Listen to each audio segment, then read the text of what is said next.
For those of you who don't know, I'm the Vice President of Communications at the American Society of Travel Advisors. Welcome to the National Press Club. Yeah. So today our panel discussions will highlight the evolving role of travel advisors in an expanding world of artificial intelligence. We'll talk about the critical importance of managed travel programs on the corporate side. And experts will also talk about the latest developments in consumer protection from the Department of Transportation.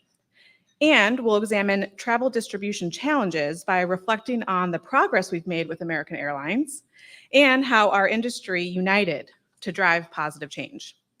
This is our fourth year in a row here at the National Press Club for the Travel Industry Forecast.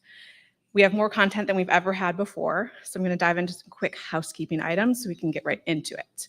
We're streaming live on ASTA's Facebook, LinkedIn, and YouTube, so the replay will be available immediately after we wrap up. For those listening in on one of those platforms, feel free to leave a question and we'll get to them as quickly as we can. We also have many people joining us on our webcast, a couple hundred, 600 or so, so you can submit your questions directly to us and we'll monitor them in real time. Thanks. Yes. Hi, everyone. Each panel will have some time for Q&A. So because we have a lot of people here too, we're going to prioritize questions from those who are here with us in the audience. And then anything else we don't get to, we'll respond to after the event. And I'll make sure that our team does that for any of the media that are listening in through the webcast. We have an intermission built into this program. So after our corporate panel discussion, we'll break for 15 minutes and then we'll come back for our final panel, which you definitely want to stick around for. We have Scott McCartney here. I know you'll want to hear from him. Thank you for being here with us today. Media, you can always email pr@asta.org if you have any questions, and our team will respond to you promptly. Promptly being the operative word. We're going to talk about that. So with that, I'd like to welcome Zane Kirby, President and CEO of the American Society of Travel Advisors.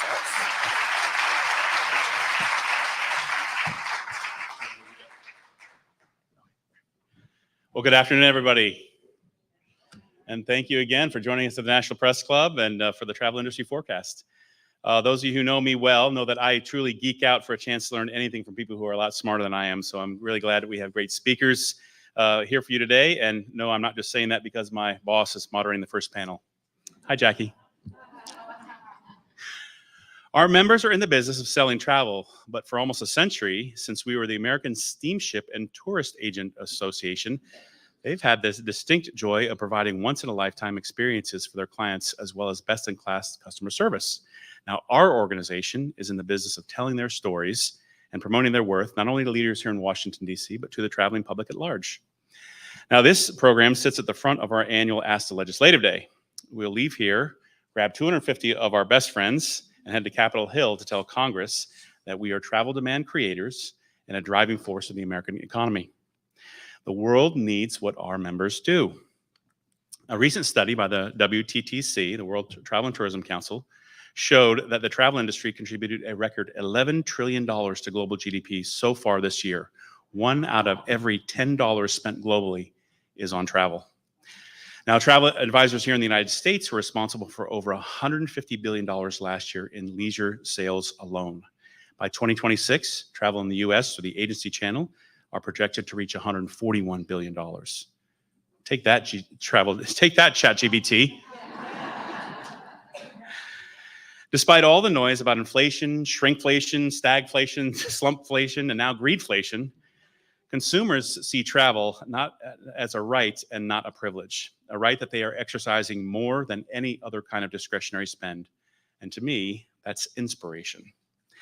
In their most recent consumer sentiment report, McKinsey reported that Gen Xers and baby boomers, who hold roughly 80% of the country's wealth, splurge on only 2 things: groceries and travel. Across all generations, the intent to cruise is up 6 points, hotel and resort stays up 12 points just in the last few months. That means trips over handbags, golf jaunts over new cars, and spa weekends over new flat screens. That is good news for the members of the American Society of Travel Advisors and people in this room. Now, we learned from our members that travelers who book with an advisor are spending more and traveling longer.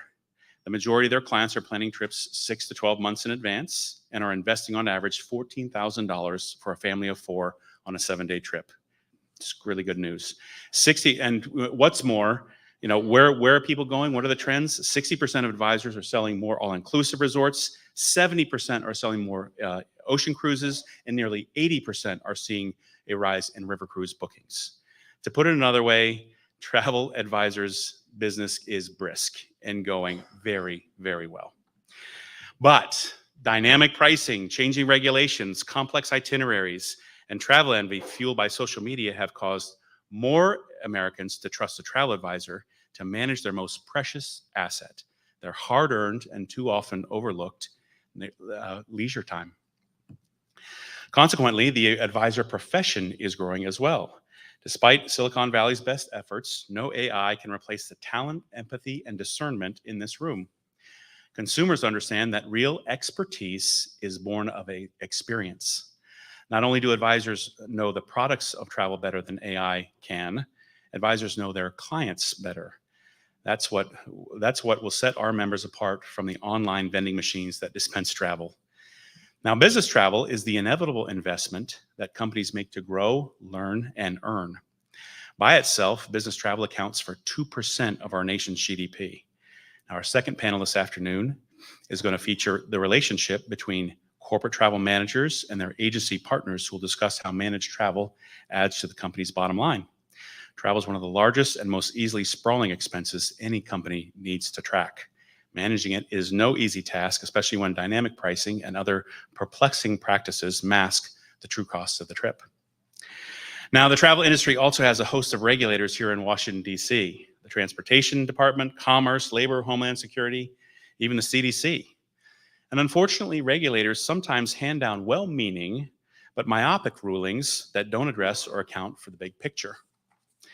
During the pandemic, that we all want to forget, and I'm with you, through the important but narrow lens of public health, the CDC shuttered the cruise industry and recommended that the borders remain closed. Now, reasonable minds can disagree, but my point to you is that there was no corresponding agency that protected individuals and businesses whose livelihoods were impacted. That led to a mad scramble on Capitol Hill. Earlier this year, the Department of Transportation ruled that advisors must process airline refunds within 7 days of request, even though they don't have the money anymore. The DOT attempted to clarify this policy in a new rule published a few weeks ago, which says, as Erica alluded to, airlines shall refund travel agencies promptly. Now, I have a really good calendar and clock app on my phone and on my watch here, and I can't tell you when exactly promptly is, and neither can the DOT. Over the years, our association and our members have held innumerable congressional meetings, both during fly-in events like this and in the regular day-to-day work of fulfilling our mission the other 364 days of the year. We have had far, far fewer meetings with agencies and regulators who should be just as accountable to the citizens that their policies affect on a daily basis, but who aren't. Now, why do I mention this? Because a recent Supreme Court ruling reversed what is known as the Chevron doctrine. For nearly 40 years, regulatory agencies here in Washington were given a broad leeway and judicial deference, but no longer. That means there will be more scrutiny on regulatory agencies and more responsibility shifted to legislators, where frankly it belongs.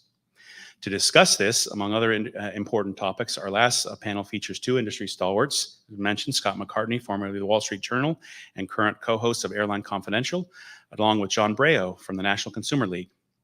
I'm looking forward to their thoughts on how this historic ruling plays out at the Department of Transportation and across the regulatory landscape and how it affects the businesses that are here today. So I want to thank you for being here. I hope you're ready to be as kind of geeked out as I am. Now, I would like to welcome a dear friend to both the travel industry and to me personally from the Israeli Ministry of Tourism, Mr. Chad Martin. Chad.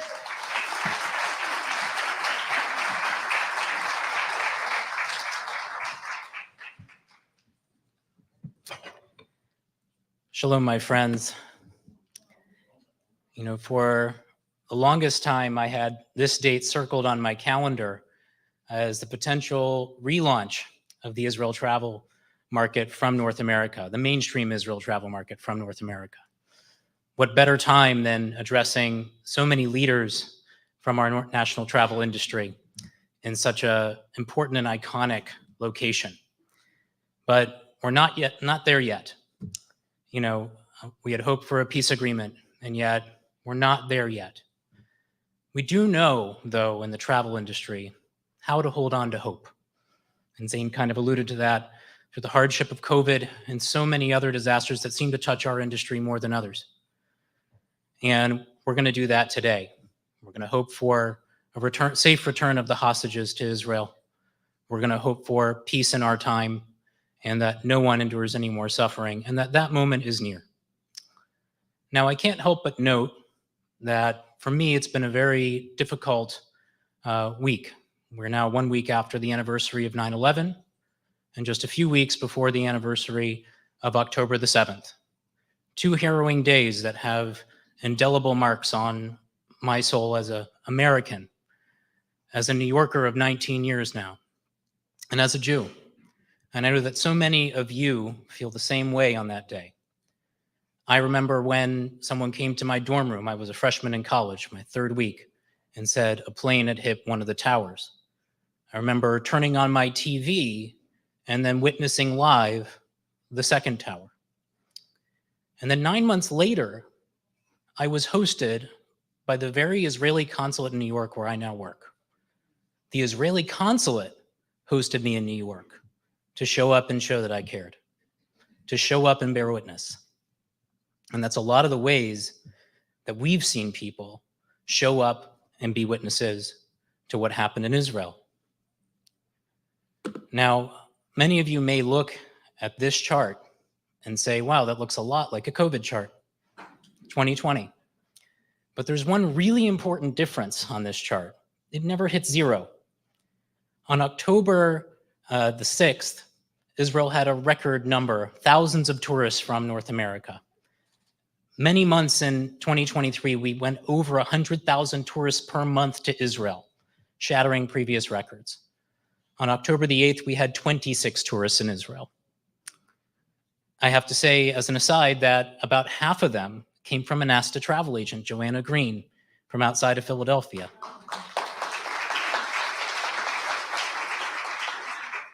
And Joanna told me it was the most meaningful trip she'd ever planned. I'm paraphrasing. Most meaningful trip she'd ever planned. That group stayed on the ground and they gave a lot of hugs and they felt what it was like to be Israeli, but they also felt what it was like to be in the Holy Land. What a special experience. In November, we saw about 15% of our tourists return, more than we thought. Then we knew we were onto something. By December, we were at 24%, about 1 in 4. By January and February, 38%, and we've never dipped below that December number. Why is it only at that number? Because only El Al is flying. We're at 99% capacity for those flying to Israel. So if you want to ask me, how's Israel tourism going? It's as good as it can be right now. It's as good as it can be. And it is that hope tourism that's carrying the day. I say hope tourism because one of the tour operators from Israel corrected me when I said solidarity or voluntourism. She said it's so much more than that. It means so much more when you go there and you hug Israelis and you're in this special place and you take it with you and they take it with themselves. Now, that did not reach all of the tour operators in Israel, I'm sorry to say. It's not that we're at 40% and everyone's getting a fair share. Many operators are in a very similar position that you were during COVID.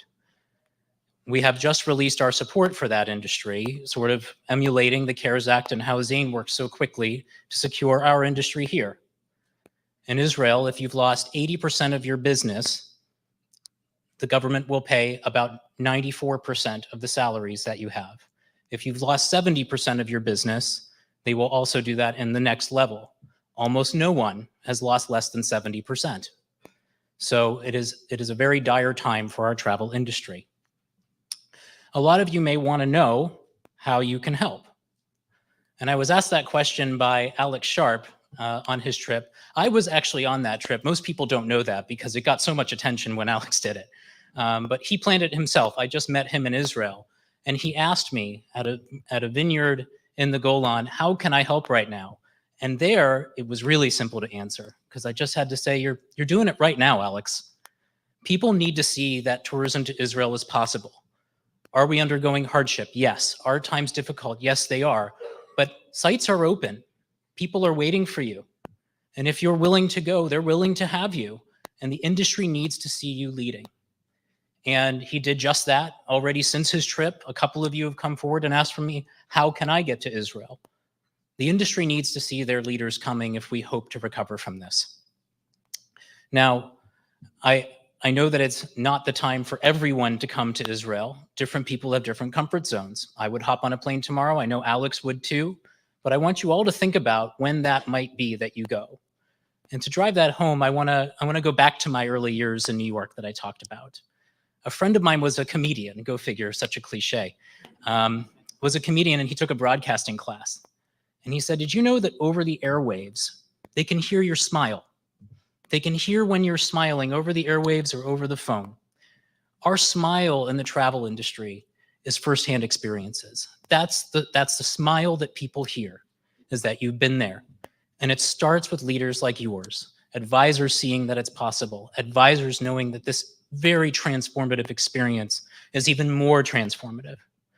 Now, did we see the Nova site that has become our ground zero? Yes, we did. And it was powerful, and we wept. Did we see a kibbutz that was attacked? Yes, we did. But we also went to Jerusalem and saw the pools of Siloam that were just uncovered. They did not know where they were 10 years ago. We went to Magdala, home of Mary Magdalene, which Father Solana uncovered in 2009. They didn't know where it was, and they know now with 3 different synagogues where likely Jesus preached. Think of that combination and how moving and how powerful that was. It was the most meaningful trip of my life, and I've been to Israel over 20 times.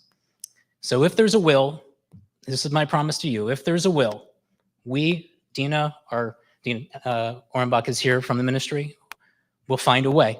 All of us from the ministry. I can't promise that we'll pay to host your trip, but I can promise you, where there's a will, we have a very capable and savvy travel industry. And we'll find a way to get back to where we were when 200 ASTA travel agents came to Israel in 2019. Thank you, and may we find peace in our time.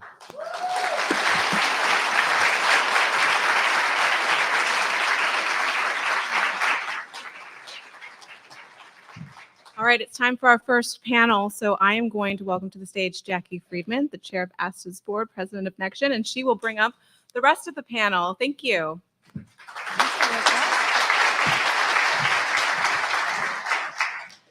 No, I'm thrilled to be here. And Chad, that was really tough to follow, very emotional. So now we're going to just shift directions a little bit, and we're going to get firsthand look at the value of working with a travel advisor. Now, as folks in the travel industry, we can certainly preach about the value of working with us, but it's great to hear from clients who have amazing relationships with their travel advisor, and that's what we're going to do right now. So I'd love to invite my panelists to join me on stage, please.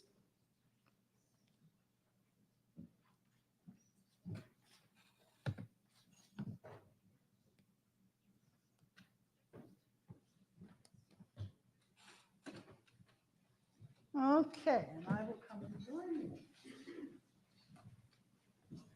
Guys ready? So we're going to start by having our 2 travel advisors introduce themselves, and then they're going to go ahead and introduce their clients. So Wayne, why don't we start with you? Oh, thank you. My name is Wayne Molstein. The company that I lead is called Wayne Traveler. Proud member Virtuoso through our independent affiliation with McCabe World Travel here in McLean, Virginia. We've been in business for 13 years, and we've been changing the way our clients see the world. I'd like to introduce you to one of our clients, Julie Redfern, and her husband, Ronald. They've been clients of ours for about 8 or 9 years now. About 9 years. Right, and I appreciate that she agreed to come and talk with everyone today on the state of travel. Wonderful. And we have some ASTA royalty down there. Our travel advisor of the year. Was it last year or the year before? 2023, last year. 2023. That's pretty awesome. So in case there's someone in the room that doesn't know who you are, Tarika, why don't you introduce yourself and then your client? Good afternoon, everyone. My name is Dr. Tarika Haynes. As she mentioned, I'm the 2023 recipient of the ASA Travel Advisor of the Year Award. I'm the CEO and founder of Dynamite Travel, and I have been a travel advisor for 16 years. Previously, I was in higher education, working as a university professor before I became a full-time travel advisor. And I'm so grateful to have a long time, since the beginning, 16 years, client Ebony Moss here with me. Hello, everyone. Good afternoon. First of all, I just want to thank Asta and Jackie and Erica and Megan. Thank you all so much for having us. So my name is Ebony Moss from Miami, Florida. I'm a certified public accountant and a nonprofit consultant. And I, like you said, from the very beginning, so Tarika has planned my first solo international trip all the way down to my first trips to Europe and the continent of Africa with just a group of girlfriends, as well as recently a family trip with my sister, my niece and nephew. We did like a TT trip. So we had an opportunity to go on our first cruise as well. So she's been instrumental in getting me around the world. So Ebony, I'm going to start with you. Pick one travel experience that Tarika planned for you, and why don't you share a little bit about it and why you were just so thankful to have had her in your corner in terms of booking that trip for you. Absolutely. So again, we've been several trips, but one that really sticks out. I'm an adventurer, adrenaline enthusiast, that kind of thing. And so we went with a group of girlfriends to Iceland, and the goal was to see the Northern Lights. And so we were excited. I'm from Miami, okay? And so going to the cold weather in November is a cold that I never want to experience again. But it was just absolutely breathtaking. Everything was literally a postcard wherever you look. And so it was great that Tarika was a part of that and really planned literally everything, because our goal was to see the Northern Lights. We went to the location, she booked the excursion. And once we got there, we spoke with the operator on site, and they're like, yeah, this is the exact bus terminal. This is the exact bus you're supposed to be on. We're supposed to go cave diving, the whole nine. Come to find out, that was not the right bus. So unfortunately, we did not see the Northern Lights. And somebody that I actually met on the bus from the airport to the hotel, she was actually from Florida as well. She got on the right bus. And so she got to see the Northern Lights. She told us once we saw her in the airport going back home. And so it was kind of a bust. But what made it even more kind of disheartening was that the operator didn't want to refund our money. We did everything right. We did everything we were supposed to do, even from planning to being on the ground. And Tarika was just instrumental once we did get back stateside to working with the operator to make sure that we got our refund, because it was not a cheap excursion, I will say that. So she was instrumental in making sure that we got our money back from that. So that was just the icing on the cake, in the sense that she made sure that we were taken care of, and it was something that we might not have never been able to get a resolution to. So definitely appreciative to her. And at the end of the day, the trip was absolutely amazing, and I'll definitely be going back for sure. Fantastic. And, you know, we hear stories like that all the time of travel advisors doing the stuff that's not so much fun, resolving some of those issues. But that's what you're going to remember, and certainly go back to them over and over again. So that's awesome. So Julie, what about you? Well, I knew Wayne had started the travel business. We knew each other casually. And I wanted to do something special for my husband's 60th birthday. And I'm just like, what's possible? And the truth is, I did not know what was in the realm of the possible. And my husband's been an Angels fan for years. Good years, bad years. And it was summertime. It seemed like a good idea to go out to California. And we had a lovely time. Our room was decorated with all manner of Angels stuff. And he still keeps the pen, and there's even a toothbrush. And we went to a game that was lovely, and started working with him ever since. And it's the idea of, you don't even know what's possible. It's the memories, right? Oh, absolutely. There are things and there are memories, and memories are wonderful. So clearly we have two travel advisors here that truly make a difference. They feel, they care, they have your best interests. So I want to ask you guys, so there's this thing called artificial intelligence, right? There's a lot of talk about it, but I believe, and I know that you believe, that it will never be able to do what you can do as travel advisor. So talk a little bit about it. What makes you different? What do you deliver that you believe artificial intelligence will never be able to do? And Tarika, why don't we start with you? Yeah, I think it's the personal touch. I think that the relationship building, the connection, and I was also thinking just there's a lot of fires that we as travel advisors put out before they even happen. And with AI, it requires an input. It requires a prompt. For us, we're putting out the fires before they even happen. So they don't have the concept of being proactive. And, you know, as a consumer, sometimes you guys never see that because it never happens. And so I think that, sure, there's things that AI may be helpful for, but it can never replace us because there's skills and expertise and relationships and connections that we have that AI is not going to ever have.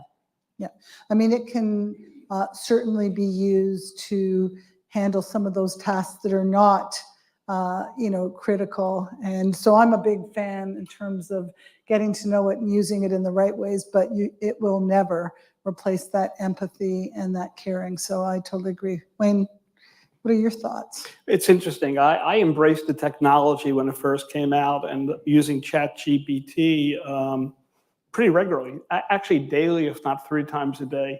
And I posed a problem. After a while, you get to have like a familiarity. I don't know if people here use it, but they almost like seem to know you, which is scary.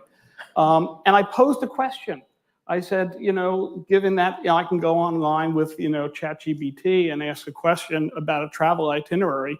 Is this going to eventually, are you going to eventually replace me? And it came back within half of a second. And it told me, and I was very flattered, I have nothing to worry about. The chat GPT doesn't have the same personal connections that I have that enable my clients to change the way that they experience travel. And then I thought a little bit about it. I said, you know, this is a good point, because if it's a miserable rainy day and you're on Lake Como, and the last thing you want to do is go on the day with your boat captain, I don't know who you'd call a ChatGPT to make that change. So I think, you know, the industry is okay, providing you have that personal relationship with your clients, that you're entrusted by them to handle really the most valuable asset, it was said, their leisure time. Yeah, I mean, you know about them, you know about their wants, their desires, you know what they like, you know what they don't like, and you just take that information and use it time and time again. So now I'm going to go back to our travelers here, our clients, and let's start with you, Ebony. What would you say to the consumer that truly believes that they don't need to work with a travel advisor? What might you say to them if you bumped into someone at a cocktail party and mentioned to you that they were do-it-yourselfers? Well, so for me, and I can just speak as an advisor in a different capacity. So as a certified public accountant and even in a nonprofit space, at some point we had a whole conversation with our national governing board about AI and how that would affect our profession. And so although we are able to use technology to do data input and things like that, there's nothing that replaces that relationship with your client. When you're dealing with something so precious as their money, their trust, their assets, literally the legacy of their family financially, they're not going to trust artificial intelligence to make sure that they're making the correct decisions for them and their family. And so they still come to CPAs and their financial advisors for those kinds of things. And so I just liken it to that. The same thing with the travel industry. Just kind of what Zane mentioned earlier, your time literally is your most precious resource. And so at the end of the day, to be able to have somebody that can make sure that your memories, speaking of, you know, with you and your husband, your memories are ones that you have forever. And then also just your time in the sense of doing the due diligence of doing the logistic work and making sure that everything lines up perfectly, because sometimes it just takes one thing to throw a whole trip out of place. And so having somebody that makes sure that the details are taken care of, and that's something that you can spend more time with your family or more time doing the work that you need to do or things like that. I just think that there's nothing better than having that relationship with somebody who could literally step in and make that difference in a trip for you that's your memories that you'll have forever. And then I also just think about, you know, even the greatest athletes have trainers. Like the greatest people in the world have advisors. You know, the smartest people, Warren Buffett has advisors that he speaks to financially, right? And so there's nothing that takes away from the advice of a professional in any capacity. And so even with the travel industry, having somebody that's very knowledgeable, and the things I love about Tarika is that she's been the places that I want to go. And so she's not just speaking from, okay, I did this research, but she's also speaking from personal experience as somebody who's been there, done that. And that's also comforting for me to know that, you know, I'm not just walking in blindly, especially when I'm doing all of these firsts, going all these places for the first time. And although I have this adventurous spirit, I also am very cautious. That's the CPA in me. I'm also very cautious as well. Like I need to make sure like this makes sense. And so she does both of those things for me. So she taps into to both of those personalities. And so for anybody who's, you know, kind of on the fence about having a travel advisor, I would say, again, the best people have advisors that advise them, even the professions that they're in. Couldn't have said it better. That's awesome. Julie, what about you? What would you say? Well, my background is mechanical engineering, so I will forever be slightly skeptical about things like artificial intelligence because it really is a function of what the input is. And it's when there are things that cannot be anticipated. It's very good.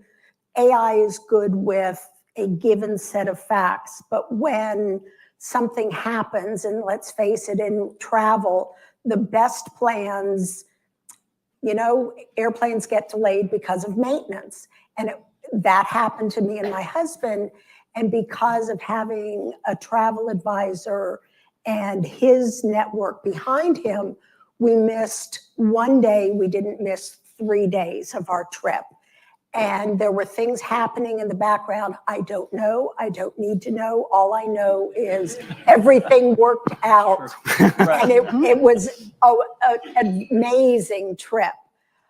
But they're never going to know you. They're never going to suggest things that you did. It's sort of the nature of the word bespoke. You don't know what you're interested in until somebody makes a suggestion and suddenly you're thinking, you know, I hadn't thought of that, but that sounds really wonderful. And so then it starts with a conversation and you go places that the experience is beyond your wildest dreams. Wonderful. Just fantastic. So we have a little bit of time left. Before I ask some more questions, love to know if anyone in the room has any questions for either our travel advisors or our clients. We'd love to hear from you. There's one over. Can't see this light, is it?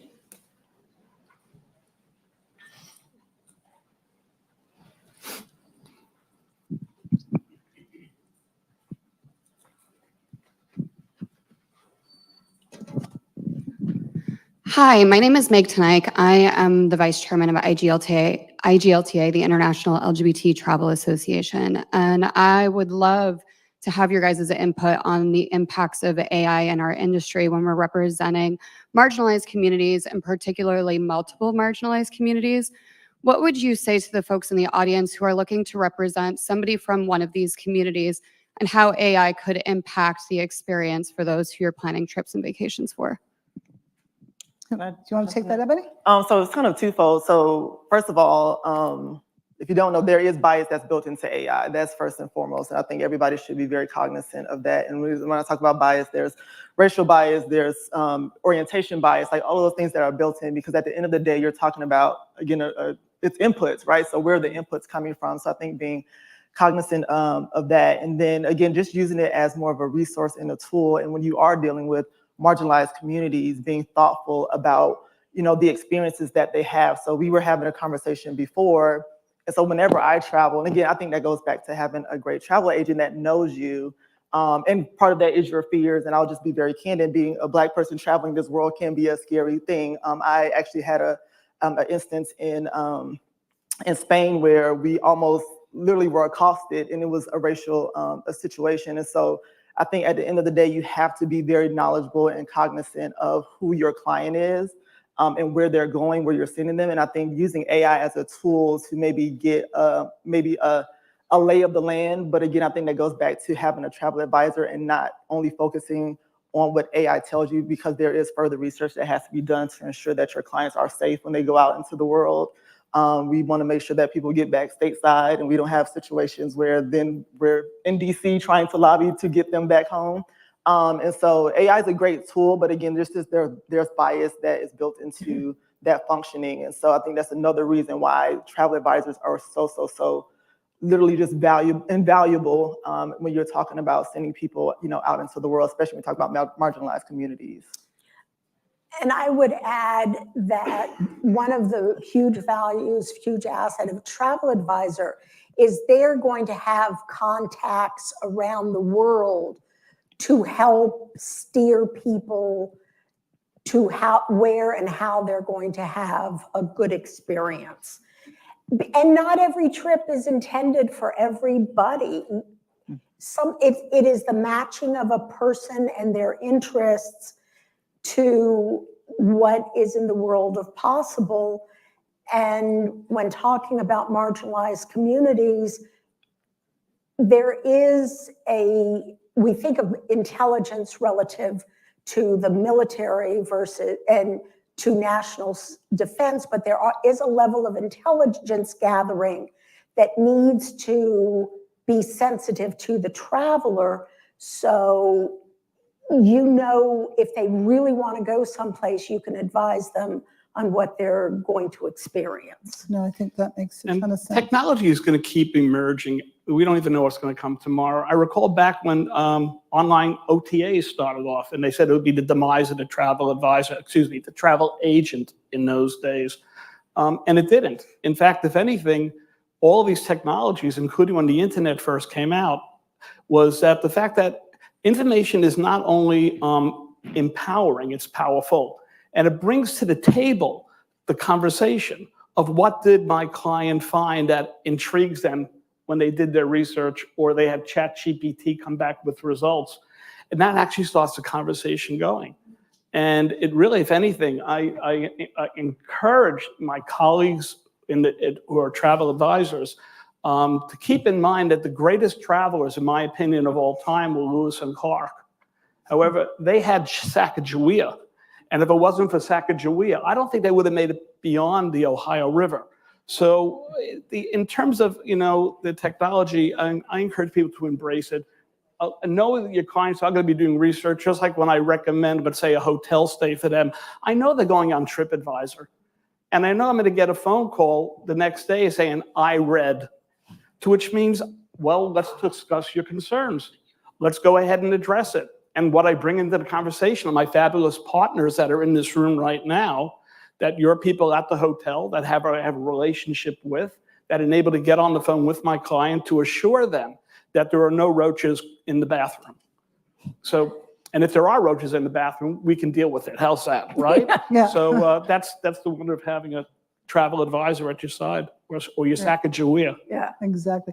And Tarika, I know that you had something to add as well. Yes, it kind of goes back to what you were saying, Emmy, about the value that all of us as travel advisors bring to our clients when we've actually been these places. Mm-hmm. That's something that AI can never do. And unfortunately, similar to you, I've also had unfortunate experiences during my travel. Well, that's unfortunate, but it's also valuable information that I can provide to my clients and say, I know you want to go to this destination, but I don't know if it's the best destination for people of color because this is what happened to me. Mm-hmm. So, as travel advisors, we are the eyes and the ears for our clients. We're on the ground. We can experience the good and the bad, and that's value to the clients. So to answer your question, Meg, I think that these are things that AI can never provide. That firsthand experience that we have, whether it's good or bad, in the destination at a particular property, AI is not going to experience those things.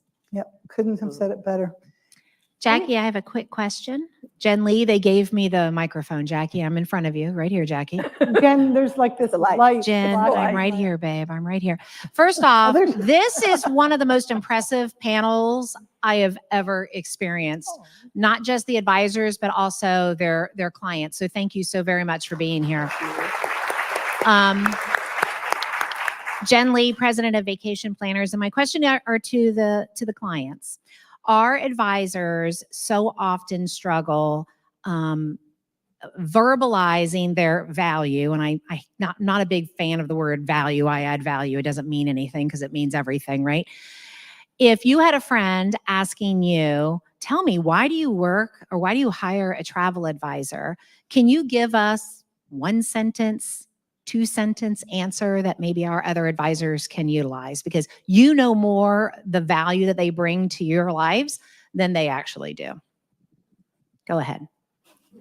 I would say it is the knowledge. We all think we know everything. We think that we can go online and do a little research, but it is providing an experience that you never knew was possible. You don't know what you don't know, right? Yeah. And just to, in addition to that, for me, I'm always juggling deadlines. So grant writing, before that was tax deadlines. And so for me, it's just a time thing as well. And so somebody can come in with the expertise, and I don't have to have this learning curve of trying to put things together or figure things out. I'm absolutely going to allow myself to relinquish the reins and say, yes, you go for it. And I think at the end of the day, just knowing that you can trust someone with your memories and with your time to be able to bring something to fruition that you see in your head. Because again, just kind of like Julie said, maybe what I envision in my head is not even close to what Tariqa can make actually happen. And so for me, it's time, but it's also just the opportunity to show up in a space and have something magical happen that I probably could have never put together myself. That's a great question, Jen. Do we have any more questions? I'm sorry, I can't.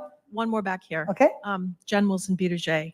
And I echo that this is an amazing panel, but you have small businesses and you have large corporations in the room, and the best way to get a client is a referral. And most people are very awkward asking for referrals.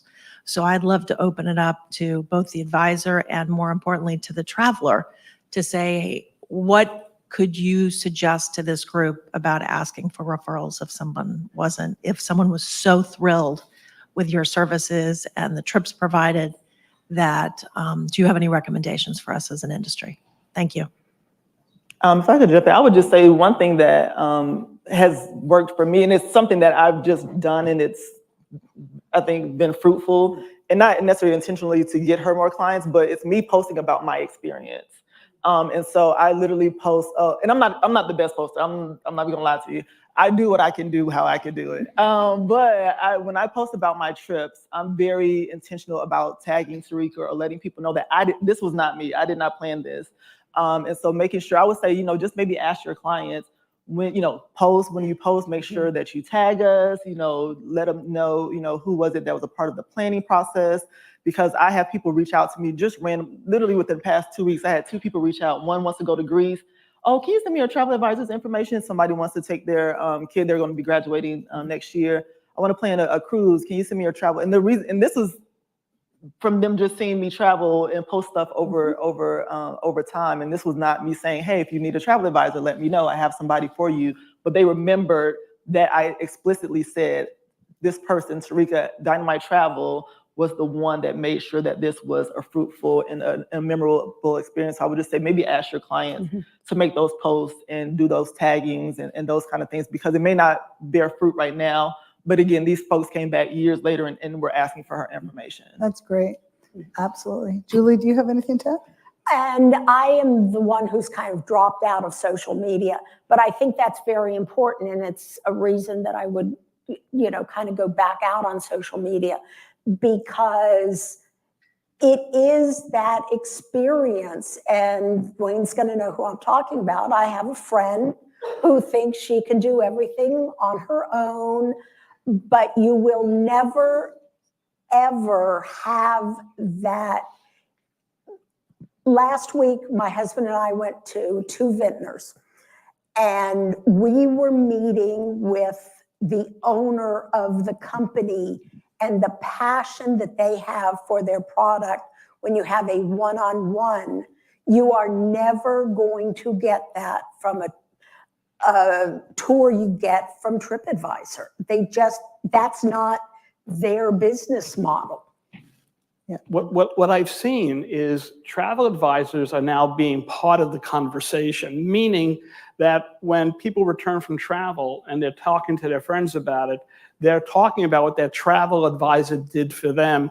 Just like people will go ahead and say, who does your hair, who is your designer, and who's your financial advisor. Now we're in part of the conversation, which is just remarkable. I've seen that transformation since post-COVID mostly, that the role of a travel advisor has been elevated in the conversation from people who travel.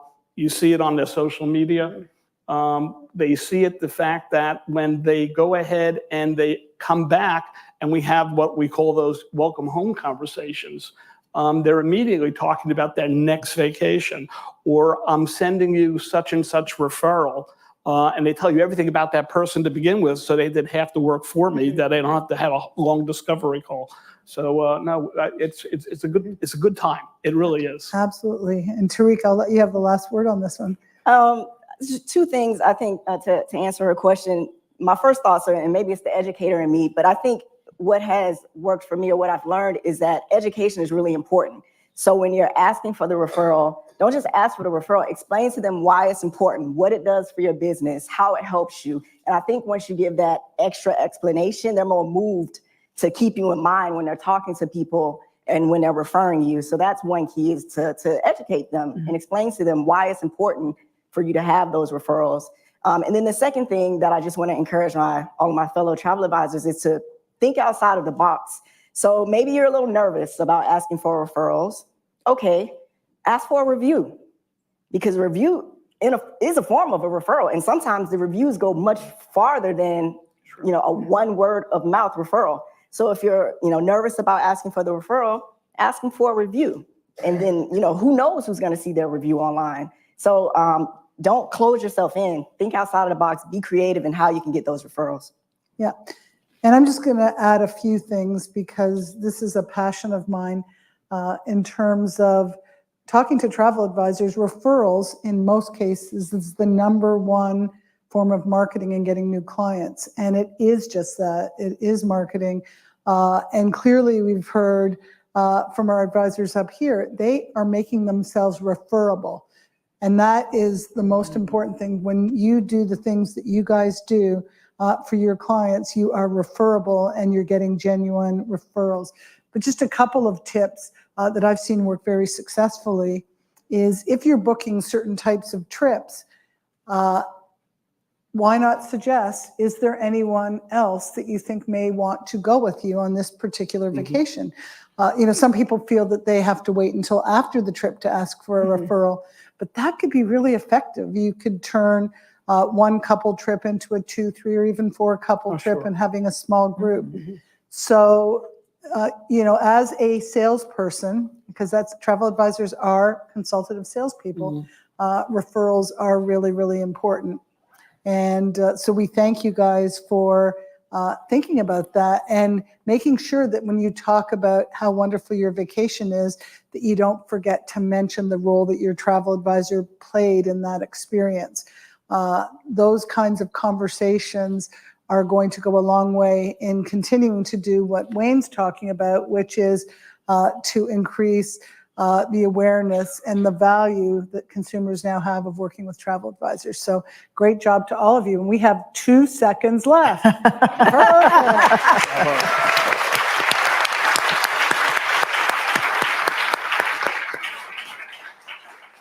I want to thank my panelists very much. And it is my honor to introduce my vice chair and friend, Lee Thomas, who is going to shift from the world of leisure to the world of corporate travel. Lee?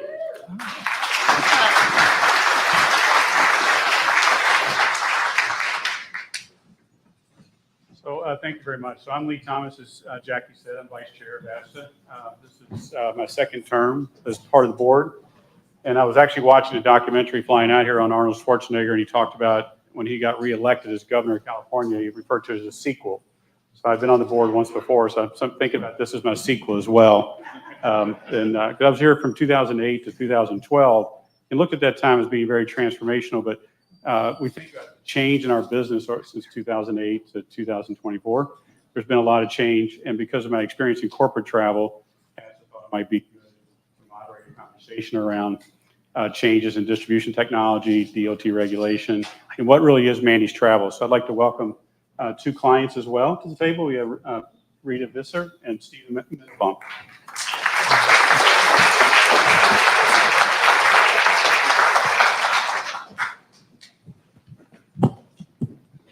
We didn't know where you were. It's on the other side. Jack, busy room. The, It's full, the so. lights are a little distracting. No, I was on the back of the plane, the basic economy Okay. section. Everyone else got upgraded. Nobody else buys BE but you. For our audience, both here live and online, can you talk a little bit about, introduce yourself? Yeah, Rita Visser. I am the Director of Global Travel Sourcing and GPO, so I am the global process owner for all travel for Oracle. The Oracle, our new headquarters is out of Austin, Texas, but I'm here from Fargo, North Dakota. I'm Stephen Mandelbaum. I'm Senior Vice President for Business Solutions with EAB. As part of my responsibility, I run our operations, which includes our travel and events program. And I'm local. We're in Washington, D.C. I really appreciate you coming out today to talk to the panel, or talk to the audience here today. Just for those listening in, a lot of people in the audience know what managed travel means, but we do have media here and we have people online. Can you talk a bit about what managed travel means to you? Yeah, so managed travel is, in that corporate scenario where an Oracle person needs to go somewhere, it's helping them to make the right decisions, whether that be policy. And I heard up here earlier, like understanding the possible. From a business perspective, it's understanding the needful. They need to be somewhere, they're meeting with the customer, there's a sales on the line. So, getting them what they need. So managed travel is about helping others in my organization to do their job really effectively. With a lens of both policy, compliance, cost savings, and then in addition to that, duty of care. That's my simple, Stephen? I agree with all of it. No, thank you very much. Yeah, so we think about a lot, especially in leisure travel connotation. We talk about return on experience, but I think that applies as well in corporate travel. There's a return on investment, obviously, in terms of how we're managing travel, managing spend, but there's a return on experience. Could you talk a little bit about understanding that there is cost containment, but what does managed travel do to the benefit of the company and the benefit of the traveler?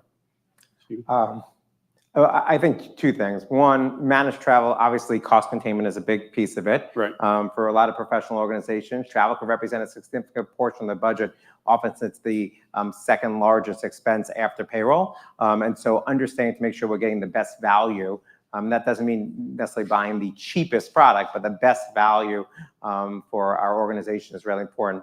And two is just assisting people to get where they need to go, to sort of piggyback on what Rita said, making sure that they're choosing the right products, getting to where they need to go. And most importantly, when things go wrong, whether there's a delay or a cancellation, or even you have to change your plans at the last minute, your meeting canceled and now you have to be in a different place, having someone you can go to who can help you quickly make those changes and advise you what to do really can mean the difference between making it there or not making it there.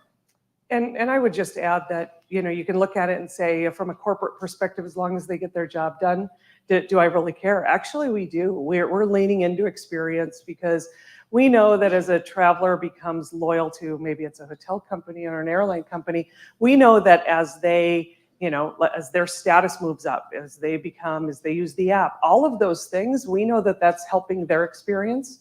So we lean into it. And again, if they hate being out on the road, I don't make any money for our organization. If our sales teams really hate being out on the road, my paycheck goes down too, because if they aren't out making the sales, then there's nothing in it there for me. So we have to make sure that we're a company that they choose to work for and that they do their job really well when they're on the road. Oh, great, thank you. So Rita, you did talk a bit about duty of care in terms of describing the overall what travel management is, but duty of care really got heightened from a public perspective during COVID, understanding where travelers are. How important is that? Is it heightened in your organization? Was it always a focus? So someone earlier mentioned 9/11. I think after 9/11, there's always been a perceived duty of care from a corporate perspective. But when something like that happens, and I was on the agency side at the time, so those of you who are in here, I grew up on the agency side of the business, so I've lived that side of the life. I had a conversation with a wife whose husband was on flight 93 that morning. And to be able to, and I was an agent for Oracle actually at the time. And so to go to the Oracle team and say, here's the deal, right? And them to go, oh my goodness, what should we do here? And so that duty of care isn't just around those 9/11, those Icelandic volcanoes situations. Iceland was also mentioned earlier. It isn't just about those situations. It's about the traveler who's traveling, overseas, and they, have forgotten they've forgotten their prescription medication. Duty of care is they are our employee, whether they're traveling for us or not. And when they are traveling for us, we have to ensure that they get home safely. So again, whether that's, getting them the medication that they need. Just last week, I, was helping, one of our Oracle employees who, was at an event and broke both their ankles, for example. How do you get the person home? And how do you do that to your, obviously with our airline partners and our TMC partners to make sure that that person's taken care of. Stephen? I'm going to echo. I mean, Rita runs a larger, more global program. I think ours is, largely domestic based, but it's getting people where they need to go and making sure that if something was to happen, we'd have a way out. I remember when the plane landed on the Hudson River, we very quickly were able to lean on our infrastructure to find out, did we have anyone on that plane? Fortunately, we did not. But I also remember the TMC saying, oh, we can't go to our regular system. The airline's now blocked out that flight. We can't get access to it. And so being able to have that own infrastructure that we can rely on is really, really important. Great, thank you. So let's transition a little bit. We talked about sort of defining what managed travel is, but we talked about a little bit around distribution capability as well. So there's an acronym. We love acronyms in travel. So NDC, New Distribution Capability, which is a little bit ironic now because it's more than 10 years old. They've been talking about It's old enough to drive, yep. Talking about it from a tech platform perspective. But there's been a lot of change related to that. So when you're thinking about managed travel and content fragmentation, what's your approach to how you're managing those conversations on the supplier side? Stephen, the heyday was probably 5 years ago. Most of the content was in the GDS. Southwest had finally abandoned their own direct connect. They gone to GDS and everything was easy. And then, COVID came about and then, NDC started to push forward, which made it very challenging. And so I think the tools are going to have to develop. And right now we're finding a ton of content fragmentation, and it's not going to get better. It's going to get worse to some degree. And I think that's just the nature of the business. We had a time when there was a lot of fragmentation, then there was a lot of centralization. Now it's refragmented. And so as an industry, I think we need to find ways to be able to coexist and be able to deal with the fragmentation, source the content from multiple sources, book in multiple sources, and obviously be able to service it, which I think has been the really tough point up until now. Yeah. I would just say that I have been, and this might not go over very well in the room, but I'm gonna say it. I've been a fan of NDC, not to mess with distribution, but I think that there's a capability in there to get better tools and resources. If I have a traveler who every single time that they travel wants an extra leg room, wants all of these things. If you think about it from a corporate perspective, they have to do a line item receipt for all of those things that they want. If NDC helps that, again, that experience, it isn't just about the travel experience. You have to think about the booking experience, the expense experience on the corporate side. So I've been leaning into NDC saying, if it makes life easier for my corporate traveler, I'm in for it. Now, again, we had somebody out there. I'm just going to ask a question. We can't hardly see anybody here or everybody here. But the question that I'm going to ask is, American Airlines, we can all go, oh. But raise your hand if on June 1st this year, you would have been an American Airlines preferred agency. 1, 2, 3, 4, 5. 5, right? And so let's just take the genie out of the bottle and talk about American was pushing a round peg in a square hole in a time when the industry wasn't ready for it. There were parts of the industry that were ready for it. We, from an organization, we went live with NDC content in our tools April of last year. And not because we were so excited about what American Airlines was doing. We did it because American didn't tell us what we could expect. If they'd have taken away every single flight from Miami to Bahamas, that would have been difficult for you. For a corporate person, I'd have been like, that's fine. If they took away 2 flights from Chicago to Dallas, that was going to kill my business, right? And so we had to look at it and say, how do we be ready for that? Because I can't have my corporate travelers calling our agency saying, I can see this flight over here, but I can't see it over here. Now your tools are broken. Why would I continue to use you? So we had to solve for that. Yeah, I mean, we talked, in my introductory comments, right? NDC is really around it. It's a technological change, and Stephen's talked about it, you said as well. The industry needs to change. We need to be more evolving in terms of how we're managing content and how that content is being distributed. And it was asked this position as well all along. It was about marketplace readiness. And American came out very aggressive, set hard dates, and started to shift content materially to a direct channel. So let's talk about American a little bit if we could. That's sort of unfair. No. I mean, and I don't think American did a lot of things wrong in this thing. A lot of things wrong that sort of led to this. But as Rita mentioned, like NDC's been around for a long time. And so market readiness, at some point, there really does need to be a catalyst. So it's probably too soon, but like Rita got her program going. I got my program going. We were booking on American probably 95% of our air was probably NDC. I don't know what you were on American at that point. So it was possible to get there. It was stressful. We didn't know how it would work. There were some servicing issues, but you could get there. So I just don't want you to leave with the impression that like there was no market readiness. There were pockets of readiness for those who wanted to be ready. I would argue that a lot of players could probably have moved faster to a point to where we would have been more ready for that. But that's not what did it in for America. No. Harvard business study it will tear American strategy. Multiple studies. That's right. Yeah, I think I don't disagree with you, but the hard dates did sort of accelerate development, but it was like extreme development, and there was lab testing going on in lab environments, which made it very complicated in terms of how we were managing it. And there were so many unknowns. How do you exchange a ticket? How do you refund a ticket? All true. How do you do a seat? That's what I'm talking about. So marketplace readiness was right. And as a travel advisor, right, we want it to be a complete capability in terms of servicing. And that's what we continue to sort of lobby hard for. Yeah, and I'll talk just a little bit to that. We said to American, we want to be a good partner with you. Like, give us something that we can test, right? Again, going back to that, I can't have something not available. And they couldn't answer the questions. I mean, we had to go to our partner United Airlines and say, we're going to start to issue NDC tickets on you just so we can learn.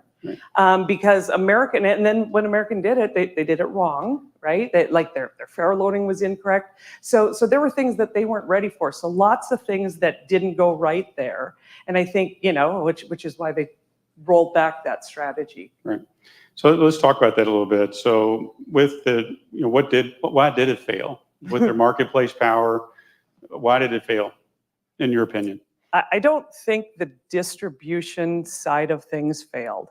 I think what failed was, this goes back to way before, quite honestly, American, put that, that February 1st or April 1st deadline of hers.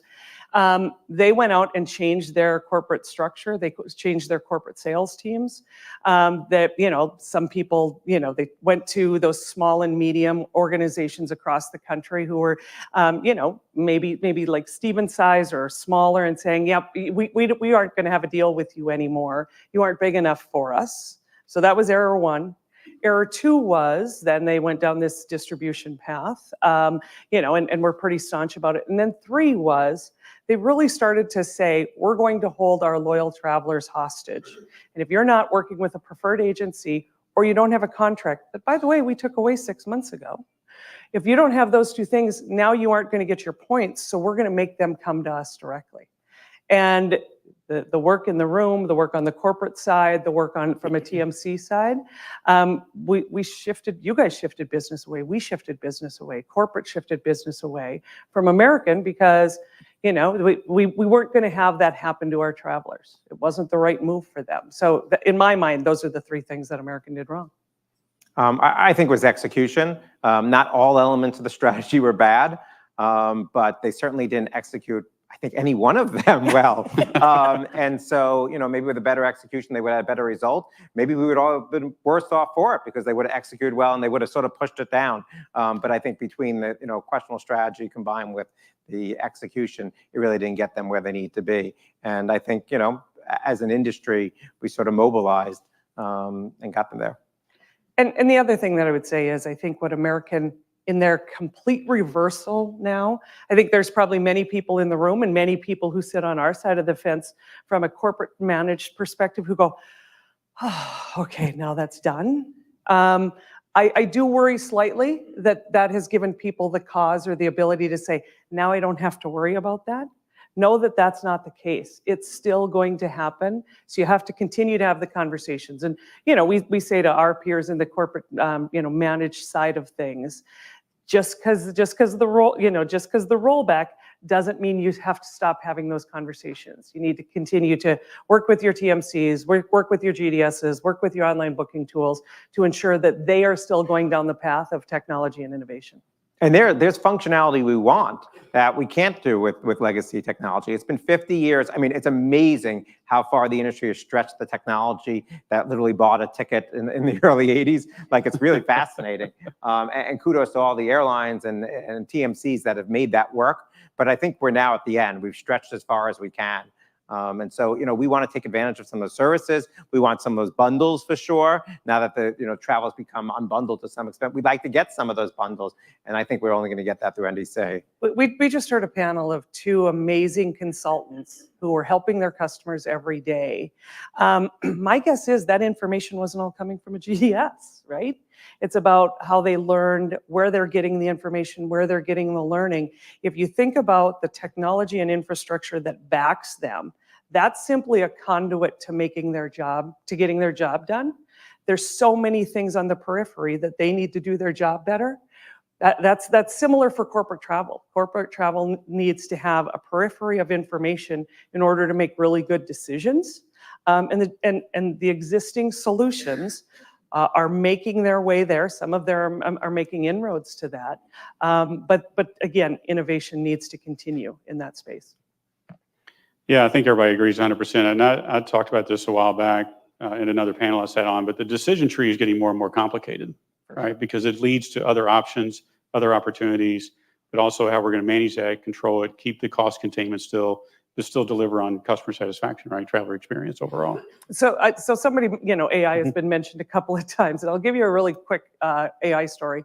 We have a Slack channel, and someone went to a Slack channel that wasn't a travel one. Why you'd go to a non-travel Slack channel to ask a question, I don't know, but said, what should I do with an unused ticket? Okay. So, this bot replied to them and said, you should work with your airline. Now think about that. In a corporate managed travel situation, it's a ticket that Oracle's paid for, and a bot told them to go work with the airline on that unused ticket. We're like, okay, if they use that ticket for personal, like this person could lose their job. That bot gave them information that went against all of the policies that we have in place simply because it got information that wasn't curated properly. So, that there is, so from an AI perspective, and there were questions about that, it's where does the information come from? So now we are actually curating some AI information internally to say, when this question is asked, here's the Oracle answer. Don't go out and get the answer from Google. Stephen, I want to sort of follow up on the technology side, but from your perspective, what advice would you give the TMC in terms of how they're trying to manage and drive innovation with because a lot of content is aggregated via third parties. Most TMCs are not in the area of developing their own buying solutions or servicing solutions. So they're working with third parties. What advice would you have for those TMCs trying to be more innovative in terms of data aggregation? Don't rely on the GDS. Yeah. If you had relied on the GDS to get your NDC in the first place, you would have been sunk. If America had really been successful, it would have been a problem. And so I would say diversify, have your own tech stack internally, particularly for the largest TMCs. They probably have the scale to do it. But I think that's probably a good opportunity for new entrants to come into the market, not to replace the GDS. It's really hard to replace the GDS. Like, if I had $1 for every company across the last 20 years that tried to replace the GDS, only to find the airlines to re-up their agreement with the GDS because it didn't work, it's really, really hard to connect all those things. But if you think about all the other systems for how you do PNR management and how you send itineraries and things like that, think about other solutions. So you really have the ability to turn on different elements of your tech stack as the industry changes and has this opportunity to service things that better or purchase better. Great. So we'll transition. Sort of the next topic is around the DOT, and Zane in his opening comments talked a little about the rulemaking that's happening. It obviously has a massive impact on how travel advisors are advising their clients. But from a corporate buyer perspective, are you paying a lot of attention to what's going on with DOT rulemaking? You know, there's been the recent, most recent too, is the ancillary fee disclosures, and now the refunds, right? And what is timely or ready promptly? Yeah, so am I paying attention to it? Absolutely. Like, that's got to be part of our job. So in that whole, refund, the prompt refund conversation, one of the things that, I had with a conversation I had with one of my airline partners as we were talking about this said, help me to understand what that means. I flew in yesterday from Fargo. I connected over Minneapolis. I had a delay. And then there was a medical emergency on my flight. Lots of interesting things happened in my travels yesterday. But in all of that, my delays were there. What if this rule said, well, Delta needs to, just refund Rita's ticket? Well, no offense to DC, but I got to get home, right? So in some of those things that are impactful to, to travel, right? You got to take a look at it. We could say, oh, our TMCs are going to take care of that conversation for us. We don't have to worry our heads about it. Actually, we do, because again, it's about, we need to make sure that our employees are taken care of. Right. So absolutely things that we need to stay on top of. Zane and I had a conversation earlier around, some of the hotel disclosure things. And he was asking, like, are those things that you guys are negotiating, et cetera? So those are, again, conversations that we do continue to keep up on. It's super complex in our world. You have to think about, for most organizations, not only are we using a TMC, but we're also using online booking tools, and we could be using multiple ones depending on the country that you're in.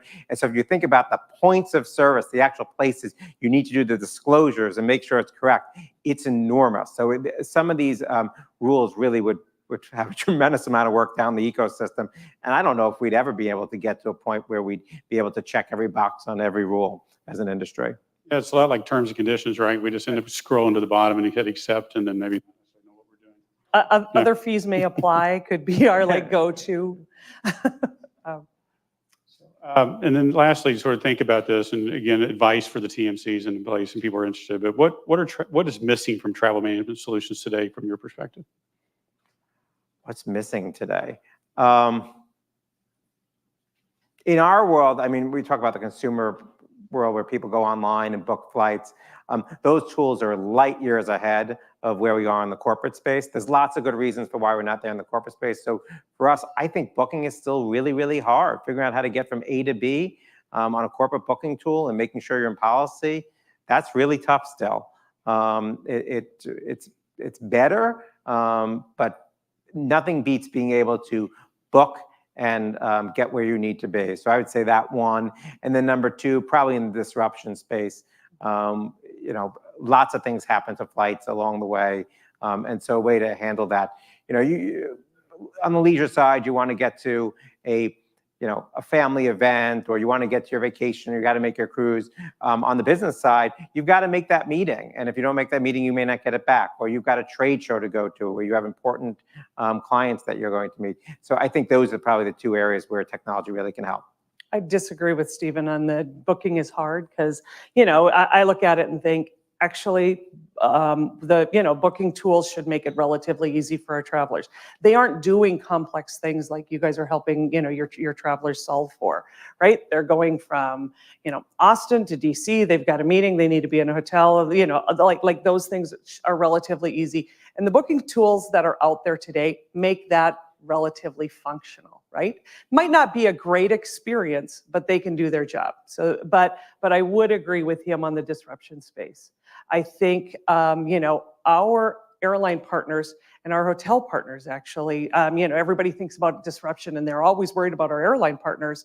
Well, well, if there's a massive disruption, people need a place to stay, right? Or hotel cancellations because people didn't get there. It's huge. But I think in that disruption space, finding a better way, I think our airline and our hotel partners actually do a really good job of saying, like yesterday when I landed in Minneapolis and it told me, yep, your flight was delayed. Do you need help, right? And so they are creating some of those technological and innovation opportunities to not by any means to cut the agencies or the Right. TMCs out of that. It's to help the traveler. But the agencies who then, when someone does call, like, oh, maybe Delta wasn't the best option to get me here, I do have to pick up the phone and call an agency because is there another airline that can get me there in time? I think it's some of those opportunities where, the airlines, again, should I have to be able to tell my TMC, I'm on this flight and it was delayed? Think about, the ability that says, Rita Visser's calling, she's in the middle of a trip, here's what's going on with her, here's what she's going to need help with, so they know right off the bat how they can help me best. Yeah, they touched on that in the first, is being proactive, right? Yes. Being more proactive in the approach. So. Yep. So we have a few minutes for questions if anybody in the audience. I see one over there.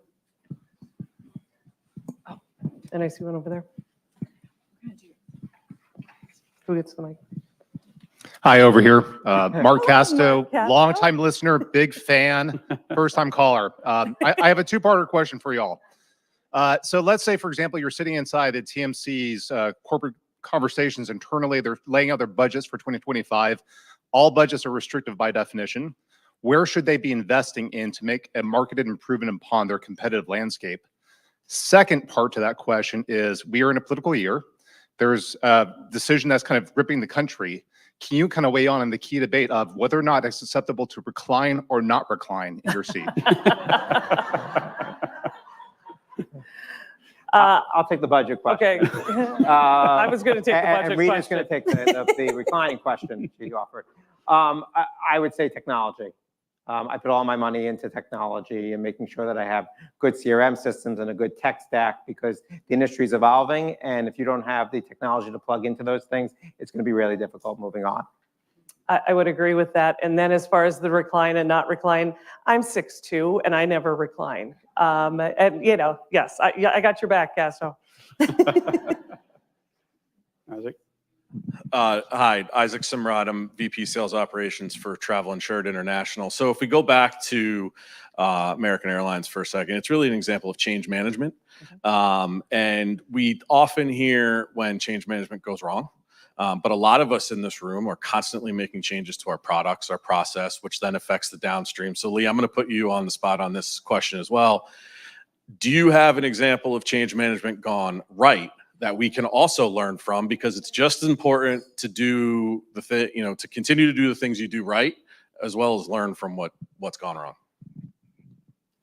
Yeah, I think the airlines have done a good job in terms of understanding what the needs of the client are when you think about their cabin configurations, right? So with the change management around the introduction of more options available, and even Southwest Airlines is now talking about that, right? Because it's driving the change in what the customer's expectations are. And I do think they did that very well. I mentioned United Airlines earlier in the NDC conversation. It's been available in the GDS for quite some time. They haven't forced it down anybody's throat. They've made it available to those who want to play in that space. And so we're a Sabre shop. Our tool is Get There. So we're bringing in our NDC content through Sabre Red 360. And again, that's a solution where, again, it's been good and meaningful conversations in that change management to say, wait a second, this is what we're seeing. What are you seeing on your side? What is the TMC seeing? What is our traveler seeing? So that from an ecosystem continues to be pretty successful. I would say all the NDC, our transition to NDC wasn't painful at all. We had to do it, but I would say that was good change management. None of our travelers, we received not one complaint from a traveler who had an NDC ticket who said, I can't get to where I need to go. I have a problem. They can't service it. Zero.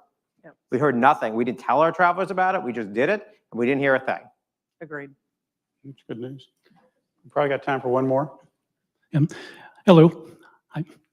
I got the mic over here. My name's Phil Sheldon with HE Travel.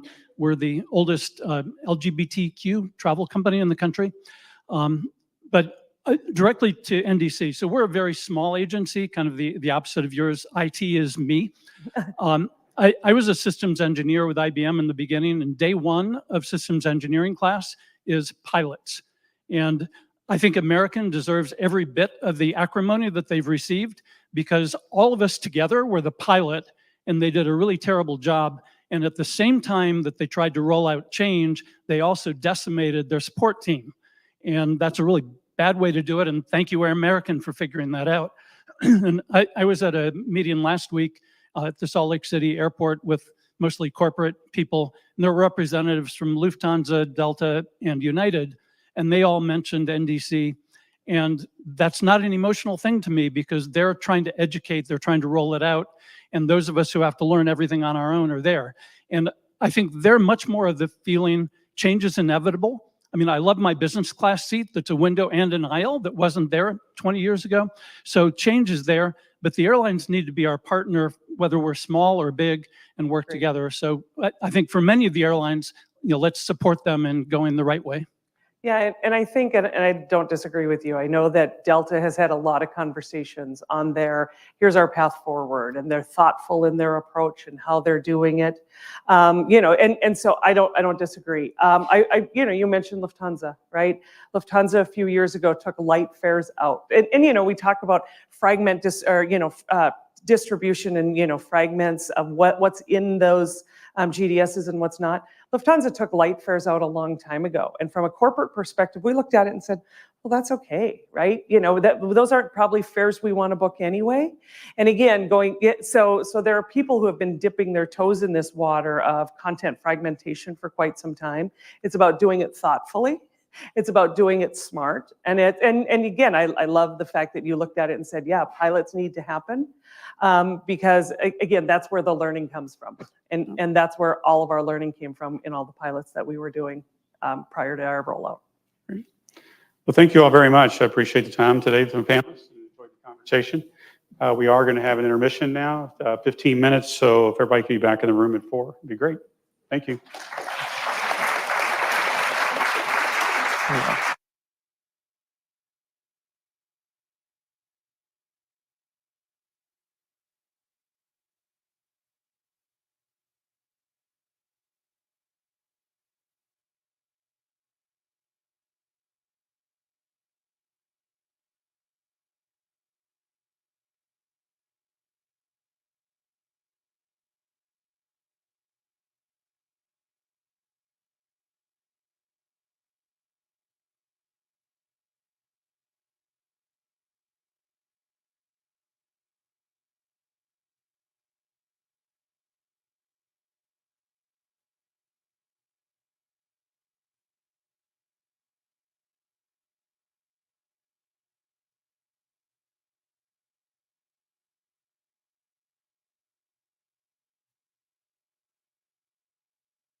Hello, everyone. We're going to get started here in about 3 minutes. So if you can take a seat, we'll go ahead and finish up with our final panel. Thank you so much.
All right, everybody, we're going to go ahead and get started with our final panel. So I will ask Scott McCartney and John Breo to join me on the stage for our final panel about consumer protections in the state of air travel today. So please welcome Scott and John to the stage. Thank you.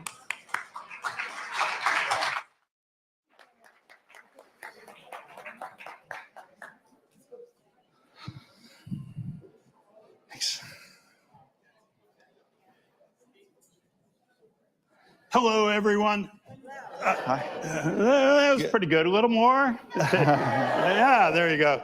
It is late in the afternoon. I know it's been a fascinating day. John and I'm going to introduce John.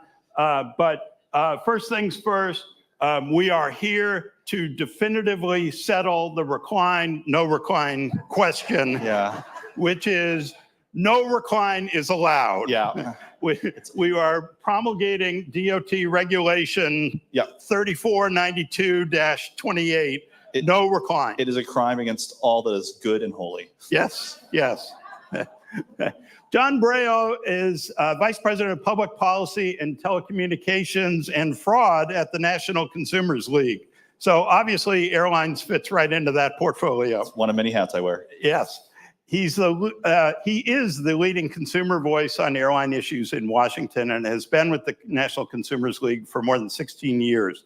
John's a member of the Transportation Department's Aviation Consumer Protection Advisory Committee. In fact, he's the only member of the 4-member ACPAC who is truly a consumer advocate. He also co-chairs the Consumer Advisory Committee at the Federal Communications Commission. And he's going to be testifying Wednesday, he just mentioned, on airline cybersecurity, certainly CrowdStrike, Seattle, and there are numerous issues there. But I think he's also going to talk about how insecure all of our frequent flyer rewards accounts are. So, John, it's a fascinating time to be here having this conversation. I really appreciate you joining us. We have a Secretary of Transportation who's trying to do things to improve consumer rights in travel. I've covered the airline business for almost 30 years. I've seen a proliferation of rules and rules and rules. and fees and fees and fees from airlines, all that disadvantage the traveler. And as I was listening to the earlier panels, all of those rules and complexities certainly enhance the importance of travel managers. You buy a ticket now and the contract of carriage can be 80 pages long, longer than the contract I had to buy my house. I've seen various efforts in Washington to enhance passenger rights that often gets killed by the airline lobby. In the pandemic, airlines openly flaunted refund rules. I think you all probably lived through a lot of this, and either denied refunds they owed to canceled travelers or pressured customers into taking rule-laden vouchers instead of cash refunds that they were entitled to. When I was at the Wall Street Journal, we estimated there was about $10 billion that airlines owed to travelers that they kept in their airline pockets. Today, with full planes, little slack in the system to reaccommodate people, the penalties for travelers can be really severe. And I'd add that airlines themselves are disadvantaged by an FAA air traffic control situation, which I think is a huge, should be a national scandal. We need a major effort to both fix the staffing and fix the technology of the air traffic control system. So we're now in the late stages of several important rulemaking efforts, and you've been a key part of that. We're going to talk about that, about all those different things, but let's start with how DOT rulemaking works. Explain the process of how it actually happens. Sure. Well, number one, thank you to ASTA for the invitation to speak today. Just as a disclaimer, Scott mentioned that I'm the consumer representative on the DOT's Aviation Consumer Protection Advisory Committee. Anything I say today is in my capacity as NCL and does not reflect what the ACPAC may or may not do in the future. And also, can we just get a hand for Scott? This guy's a legend, been doing journalism that I know I've relied on. Your quotes have made it into many comments and testimony that I've given on these issues. So thank you for everything that you've done over your career. So rulemaking at DOT.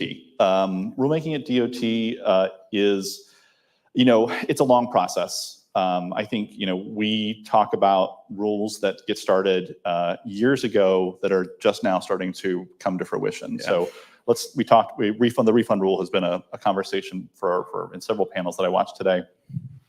That rulemaking was started, I believe, in 2022 is when they actually started having the first conversations about it.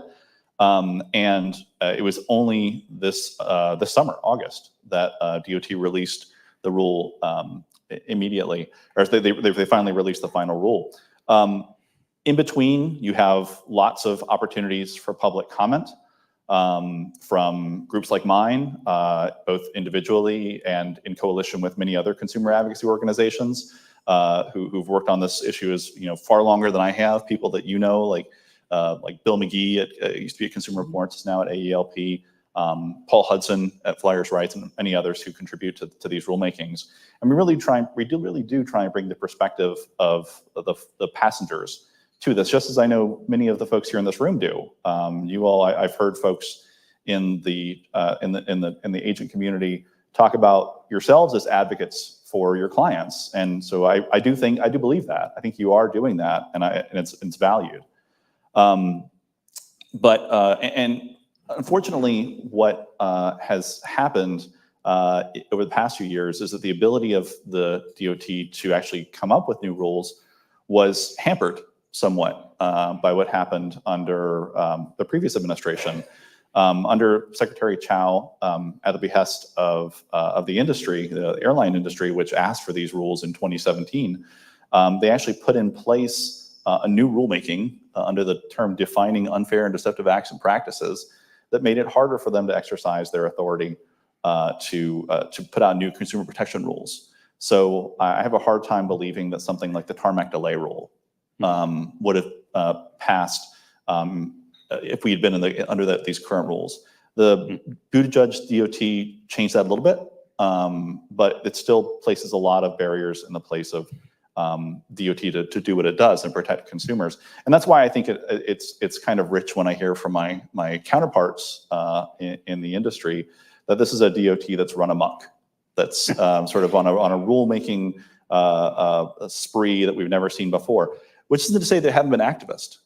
But I think many of the things they're doing now are in some ways reinterpretations of longstanding policy. I mean, the refund rule, the DOT was very upfront about this. They says these are rules that we have been following for years, going back to the 90s, and we're just now codifying them.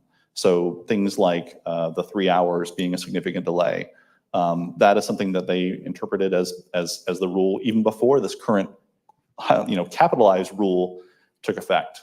So it's a long process, and then also it's now subject to judicial review.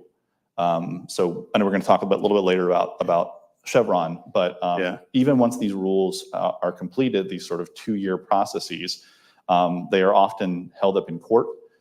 And so as the ancillary fee rule is right now, and so it can take years longer for them to even take effect so consumers can start benefiting. So it's a long process, but that's why we depend not only on DOT to protect consumers, but also Congress.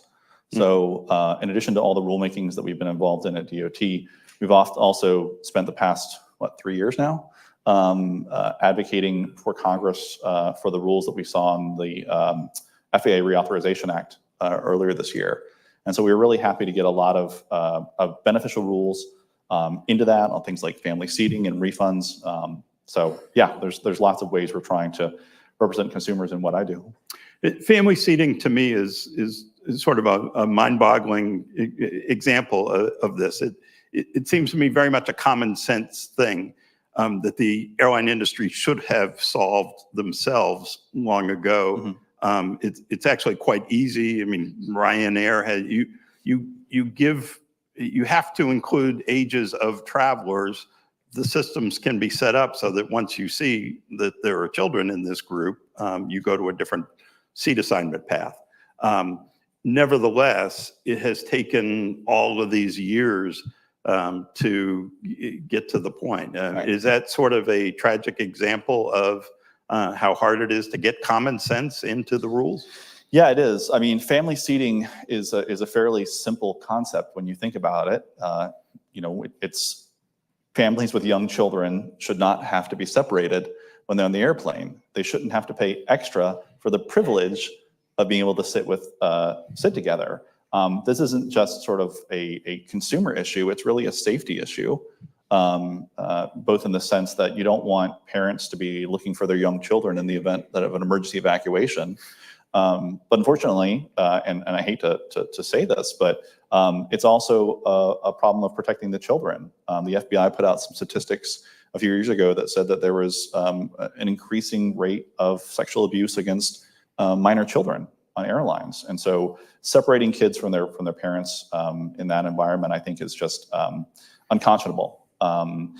Fortunately, advocates beat the drum for 5 years, I think, in order to get to the point we are today, FOIAing complaint data from DOT, talking to members of Congress, talking to the DOT, to get the rules where consumers can now feel confident that they're not going to have to pay extra to sit with their young children. And so we're really proud of that. Wishing it had taken so long, but I'm really happy to see these rules taking effect.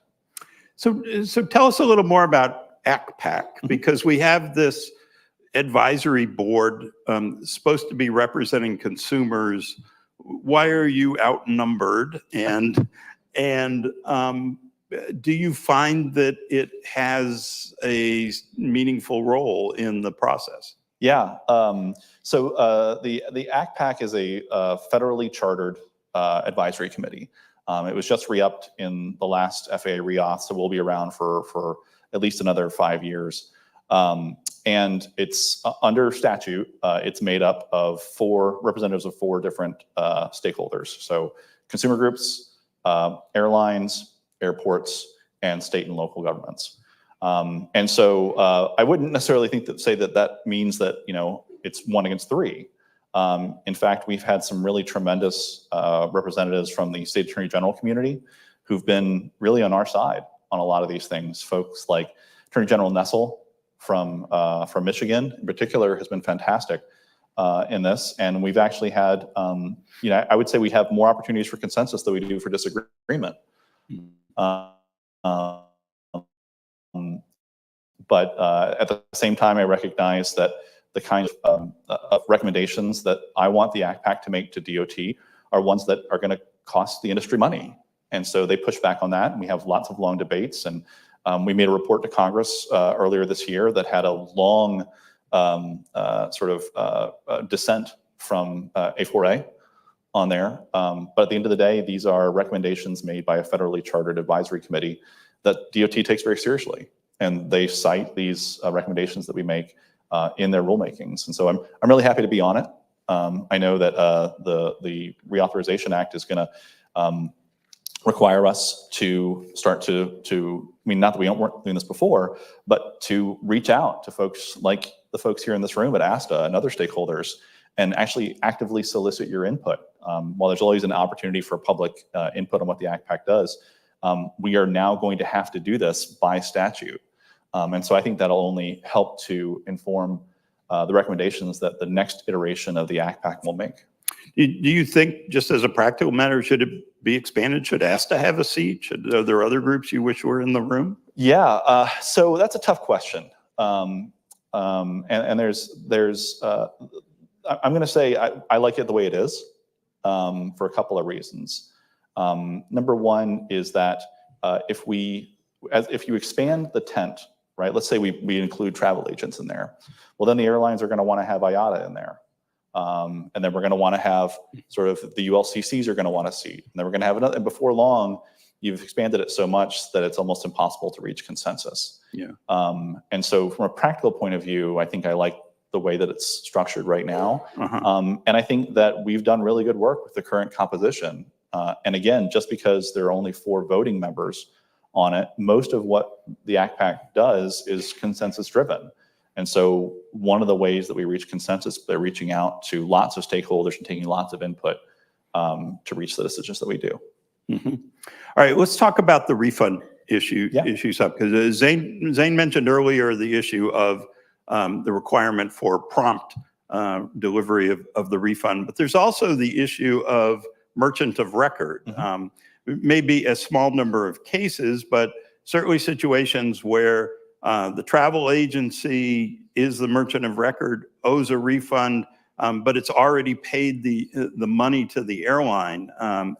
My understanding is potential big impact on that small number of agencies. If you have a package deal, group booking, and there's a cancellation and they say, we're not going, you could have a small business facing the need to refund a whole lot of business class tickets that when they don't have the cash sitting around to refund tens of thousands of dollars.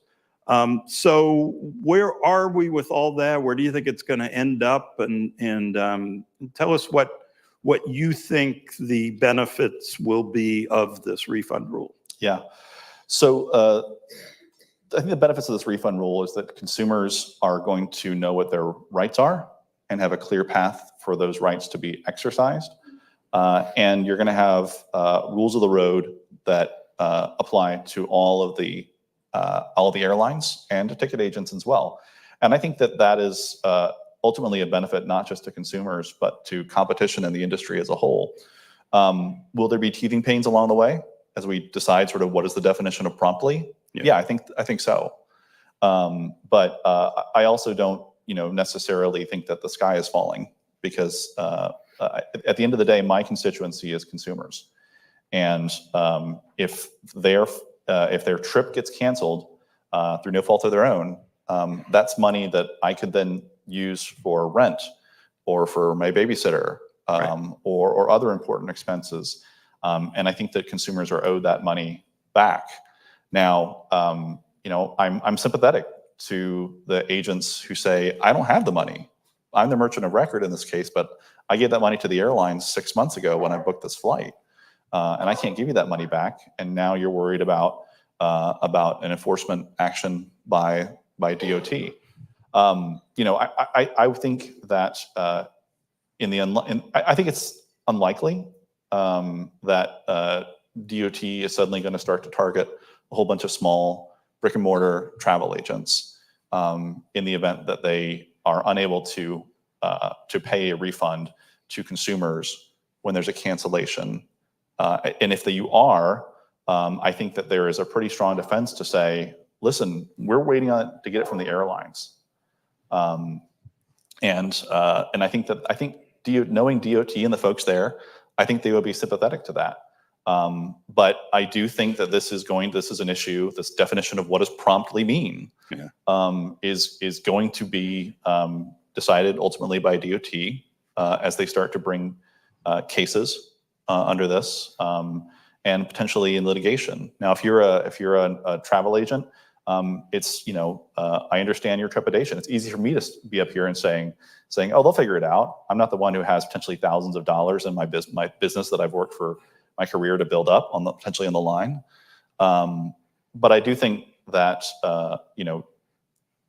it's something that if you are feeling that trepidation, you should make your voice heard to DOT. And I don't want to tell you how to run your business, but certainly I would say, if you can look forward and say, can I get insurance against this risk? Can I put money in a bond to cover this potential risk? That might be something to look at, but yeah, it's a tough one. But at the end of the day, sort of my constituency is consumers, and I want to make sure they get the money that's owed to them. Yeah, and that's another cost to agents. You mentioned litigation. It strikes me that there's a potential issue there where airlines are under federal jurisdiction, not exposed to enforcement by state attorney generals, for example, but travel agencies don't have that protection.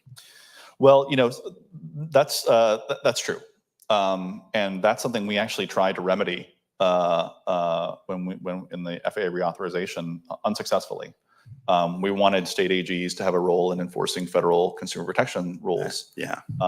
And we lost on that one. I mean, that's something I pushed. I mean, it goes back to deregulation in 1978. Right. And it's ridiculous. It's ridiculous that state attorney general, I mean, pandemic refund, the attorney general in Colorado we got deluged with complaints from Frontier Airlines, people who were owed refunds. Frontier was doing crazy things like saying, oh, here's a voucher. It expires in 30 days. There's a pandemic on. Nobody's traveling in 30 days. Yeah. It was horrible consumer practices, and the attorney general couldn't do anything. Yeah. No, and Phil Weiser out in Colorado has been a real leader in making noise about this. Yeah. But the one thing that DOT has done is, in spite of this not being included in the Reauthorization Act, they have announced that they are going to be coordinating more closely with state AGs. So now, if I file a complaint in Colorado or California or an airline mishap, it doesn't just sort of go into the circular file. Now they are going to start sharing it with DOT so that somebody can take action. And I think that's a good thing for consumers, and I think it's a good thing for competition. So do you think there's any chance this will get cleaned up in legislation or in the final DOT rule to help travel agencies with the merchant of record issue? So the final rule has already been enacted. So I don't think I wouldn't hold your breath that Congress is going to do any legislating in the near term. I mean, it's a once every 5 years a bite of the apple you have for FAA reauthorization. I think what's more likely is that as DOT begins to exercise this authority, they will bring cases, and those cases will be interpreted as precedent. So if they do bring a case against a small mom and pop travel agent, and again, I really don't think that that's likely, and I'm happy to sort of eat whatever crow somebody wants to send me if I'm proven wrong soon. But I do think that if there are cases in the future, ambiguity about that and a defense that a travel agent might raise is something that would DOT would have to rule on. Mm-hmm. All right, let's talk about the ancillary fee display rule. Yeah. How do you think that will get implemented if it gets implemented?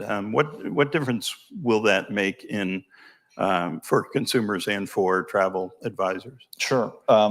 Well, the ancillary fee rule is one that I like to say when we started talking to DOT about this, I would always describe this utopia where consumers could go on to a travel site and say, I want to go from Washington, D.C. to Miami with my 2 kids. I want some extra leg room because I'm 6'2". I'm going to check 2 bags and I want to prepay for my Wi-Fi. And I could put all that in at the beginning of the transaction. And because of ancillary fee transparency, I would get an actual apples to apples cost for that I could compare against other flights. And wouldn't that be great for competition? Consumers wouldn't get caught surprised and have to knuckle under to junk fees, things like that. And unfortunately, this ran into reality. Yeah. That the data that's required to make my utopia happen is one that the airlines hold on to very, very tightly, and they don't always provide that to travel agents to allow this kind of comparison shopping to happen. Now, I have my suspicions about why they do that. Currently the ancillary fee rule, it does attempt to start to get us there. So it's looking at baggage fees, at change of cancellation fees, and family seating fees. That's a start. There's been some concern expressed about sort of how it will be displayed. Sort of screen real estate is something that we always talk about around this. Where a lot of us are booking on our phone. Right, exactly. Yeah. And so I think that those are issues that can get worked out. But, again, I talked about not holding your breath waiting for Congress to legislate. These rules are currently being held up in court. Right. Do you want to talk about Chevron? We can talk about Yeah, let's talk about that. When these rules are currently being held up in court, and I am very concerned that they are going to get struck down, to be completely blunt with you. Because earlier this year, the Supreme Court, in a decision called Loper-Bright, eviscerated what was a longstanding doctrine known as the Chevron deference. And so not to get too deep in the weeds, but basically what Chevron deference said was that agencies have a right to interpret their authority to pass rules. The standard was reasonableness. Yeah, right? reasonableness. Yeah. And the Supreme Court disagreed and overturned that case. It was Chevron. And now what the result is that a whole range of consumer protection rules, from environmental to financial to transportation, are now more vulnerable to legal assault by industry than they were in the past. And so the ancillary fee rule is one that the DOT relied on its general authority to regulate unfair and deceptive acts and practices when they put these rules out. And that is one tactic that the industry is taking to attack it. And so I'll be really interested to see where that comes down.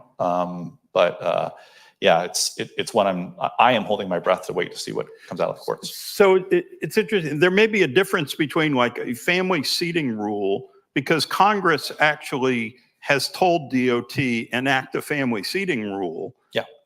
But Congress has never said enact an ancillary fee rule. That's correct. So Congress specifically in statute said, DOT, thou shalt pass family seating rules. They did the same thing with the refund rule. So I'm not worried about the refund rule being litigated to death. But ancillary fees, they didn't. And so, the DOT is also planning to do a rulemaking on delay compensation next year, where if your flight is delayed by more than 3, they haven't said the actual number of hours, but if it's based on Europe, it's more than 3 hours of delay, you're entitled to 250 euros to 600 euros of compensation. We, NCL, think that that's a great idea, and they should bring it to the United States. But DOT is relying on its general authority for that rulemaking, and so consequently, I'm worried about what it's going to mean for its ability to survive litigation.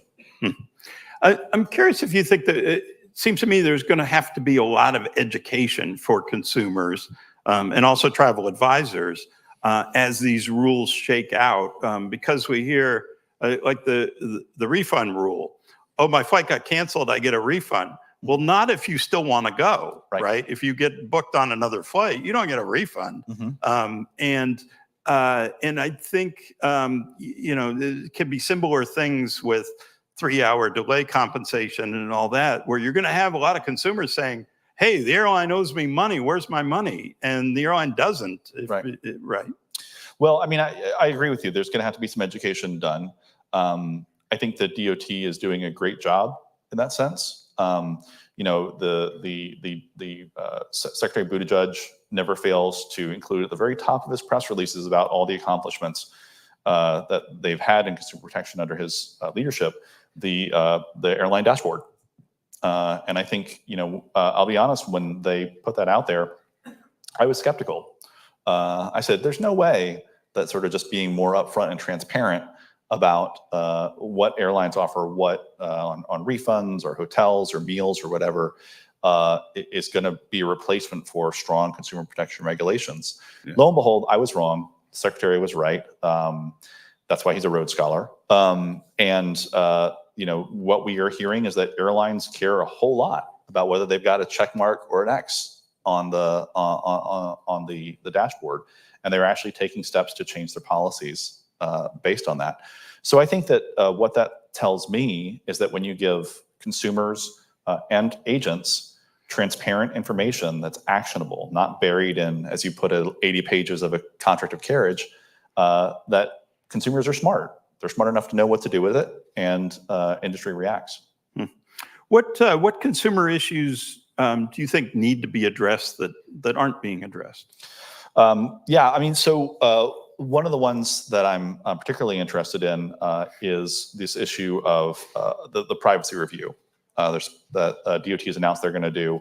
You know, we share a tremendous amount of information with the airlines every time we fly, not just information that we have to share with them for TSA and security reasons, but through the rewards programs and sort of how that data is used to market to us, to make decisions by companies that data might be sold to that have nothing to do with flying. That is really opaque to me as somebody who's, I feel, pretty savvy about this. And I think for many people who just want to get the rewards, you know, they may be completely in the dark. And since we're talking about rewards, I'm also very interested in what's going to come out of the DOT's review of that. And they're not only doing it just alone, they're also doing it with the Consumer Financial Protection Bureau.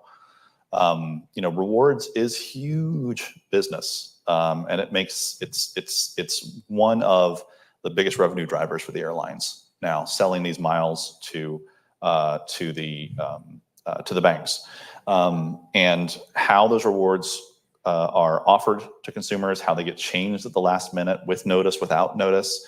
If you want to get a sense of just how detailed DOT is getting, I think it's 2 weeks ago now, 3 weeks ago. Mm-hmm. Secretary Buttigieg sent a letter to all the major U.S. airlines. The top four. Top four, sorry, I misspoke. With a list of questions, 5 pages long, asking everything under the sun about the rewards program. And so I'm really interested in what's going to come out of that and what DOT might do, not just looking at this at rewards as a potential unfair and deceptive act in practice and how they're operated, but also under the DOT's unfair method of competition authority. So are these rewards being used to make it harder for low-cost airlines who can't afford to sell millions and millions of miles to the banks, people like Spirit and Frontier and Allegiant, to compete? That's certainly what their representatives said at a hearing a few months ago with CFPB, that these rewards programs are being used to make it harder for them to compete. I am curious if you think that it struck me the timing of that announcement seemed very political.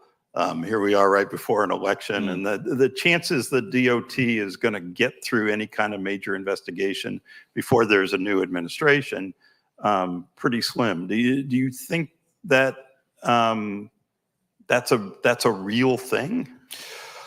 Well, I think that the DOT is beholden to the leadership, right?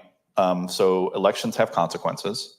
So yeah, I think that under Secretary Buttigieg, we've seen a DOT that is more active than I've ever seen, and I've been working on this issue now for almost 10 years, and more than my colleagues who have been working on it far longer than I have ever seen.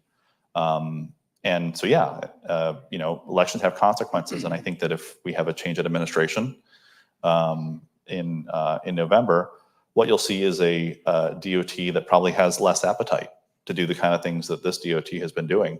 So I'm concerned. That said, there are things underway at DOT that I think may not necessarily could happen under a Republican or a Democratic administration.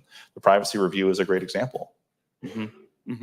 And we had earlier discussion about AI, and since you're testifying, I'm curious about AI issues in this.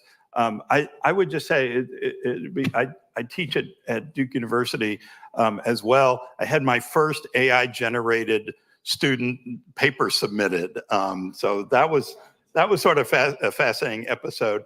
It does strike me that the travel advisor community faces the same issue we've faced in media, which is fake reviews, fake information. It's easy to generate all kinds of fake content, and the client comes and says, "Hey, I saw this video about this destination or this airline or whatever," and it may not be real. The value in media now, in many ways, is sorting through what's real and what's fake, and I think that will be a sort of something that the travel advisor is going to have to become expert on and all. But what AI issues do you see in travel? Yeah, I mean, you bring up a great one. I think most of the folks in this room have probably seen the reporting that's been done about all the fake AI generated travel books flooding into Amazon. That's certainly a big problem. I think I'm also, one of the things I talked about rewards earlier, and I'll be testifying about this on Wednesday, is how vulnerable rewards programs are to fraud. So, one of the other hats I wear is working on for policies that protect consumers from frauds and scams of all kinds. And I'll tell you, when I log into I'm not going to name the airline, when I log into one of the big airlines rewards programs, all I have to do is provide my email address and password to log in. In the cybersecurity world, that's the equivalent of leaving the front door wide open with a sign that says, "Please come in and steal my data." And there's a thriving black market on the dark web for stolen airline rewards. The scammers take those rewards that they get from account takeovers, quickly turn them into gift cards. We've all even heard where they are actually buying tickets and then selling them on lookalike agent sites that they stand up. So it's scary out there. Bring it back to AI. In order to do that, you had to have some modicum of talent as a bad actor to understand how to code an attack on a website, for example.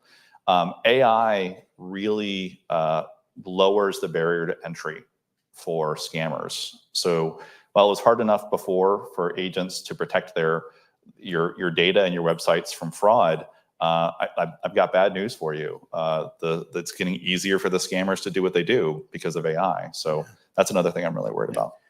All right. Can I? Questions? Yeah. Quick question, Scott. Yeah. So hopefully you can get AI to grade the paper that was written by AI for you. That would be good. That would be interesting to watch you do. The student's first excuse was, "My sister wrote that for me." Okay. Also not acceptable. Fantastic discussion. Really appreciate you being here, John. And you mentioned that we should let the DOT know how we know our feelings. And I remember being on a 7-hour call with you and Evan Peck and several others, and we made our feelings known. And then we made our feelings known in a 20-page supplementary filing that our lawyer wrote. Very elegant arguments. The fact is that we're being treated in these certain instances where we are the merchant of record, we're being treated differently than the consumers that you're talking about. We're being treated as though we're still holding the money, and that's what I'm really just still trying to get my head around. So why aren't we being treated as the consumers that are being protected here? Because we have then, just because we've aggregated these tickets that we're buying and then purchasing them on behalf of the consumers. So why are we being treated differently? I'm curious. So thank you for sitting through a call with me for 7 hours. First of all, that takes some endurance. So I'm going to take a little bit of issue with the premise of the question. I think you said, why are we being treated differently? I would say, turn the question and say, let's not talk about why agents are being treated differently from consumers. Let's talk about why aren't the people who have consumers' money getting it back to the consumers as quickly as possible. Yes. Right? It's the same question. So I think that what I would be, and I hope you're telling DOT, is what are the airlines committing to do to make it so that their partners, you and the travel agent industry, can satisfy these rules. And that is what if I was in your position, how I would argue that. And maybe you already are, and if you are, and I'm just repeating what you're doing, sorry. But that seems to me to be the crux of how to get the money back to the consumers as quickly as possible. Because I fully admit that for for the numbers of cases where the agent may be the merchant of record, and then there is a cancellation, and now you're on the hook for providing the refund to the consumer. That can put you in an impossible situation if the airline has not provided that money back to you. So, I'm happy to get on that soapbox with you and say, if we need to be more, if we need to clarify the regulations about what the airline's obligations are to the agents to provide that money back to them, I'm happy to get on that. What's the word I'm looking for? To fight that battle with you. We'd welcome that, John. Thank you. Yeah. Okay, do we have other questions? We do. Hi, this is, I'm a travel advisor from Michigan, and I had a comment or question about not needing a travel advisor on your board that you talked about. And I think one thing that doesn't get addressed is, even if we are not the agent of record, we're still the people that are working with our clients every day.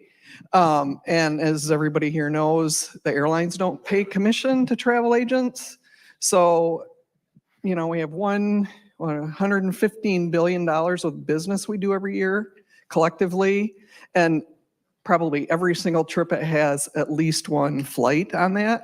So a lot of this we're doing out of the kind of the goodness of our heart. We're helping people. And when we can't get answers, that's tying us up from doing business where we can get money. So, and we're the ear between the client and the travel provider. We're the ones that are up till 11 o'clock at night trying to get things straightened out that we're getting no compensation for. So that's just another side of why I think we need a travel advisor on that board. So.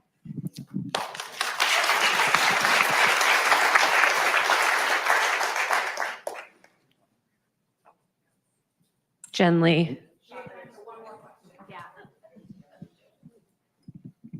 Ancillary fees. You mentioned, if I could put in there, I need extra leg room, I want an aisle, blah, blah, blah. I'm sure if you surveyed travel advisors here, many of their clients don't even know that's a question they're supposed to ask, right? So you've got to remember, the average consumer, A, does not read, B, does not understand who's actually responsible. And in the assisted sell, which what true travel planning is through the travel advisor community, they're the ones that may ask that question, right?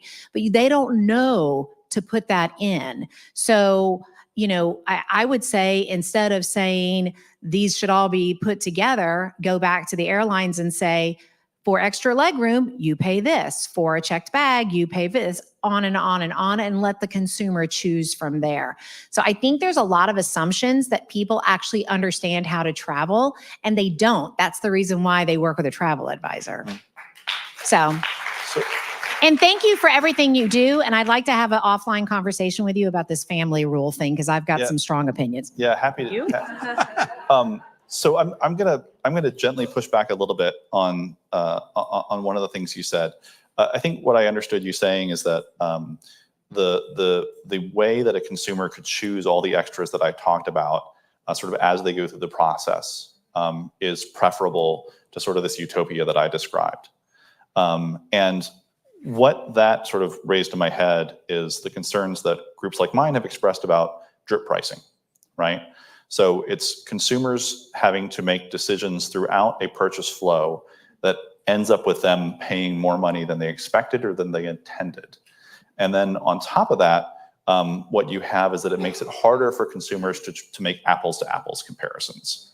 So if I'm comparing a flight on Southwest, for example, that's going to charge me $100 to fly from DC to Chicago and includes 2 bags, right? And then I'm going to see another flight where on Spirit, same flight is $80, but I got to find out later on that I've got to pay $30 for an extra bag. That's a $110 ticket. Now, if I'd been able to make that apples to apples comparison, I might have chosen Southwest.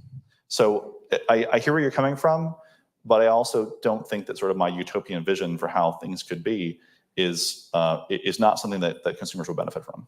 And by the way, the government loses out on that too, because they're collecting excise tax on the full Southwest fare, but only a fraction really of the Spirit fare, and that's what funds our air traffic control system. Yeah. This will be our last question. Is there anything being done to help the airlines not book flights they don't have staff for?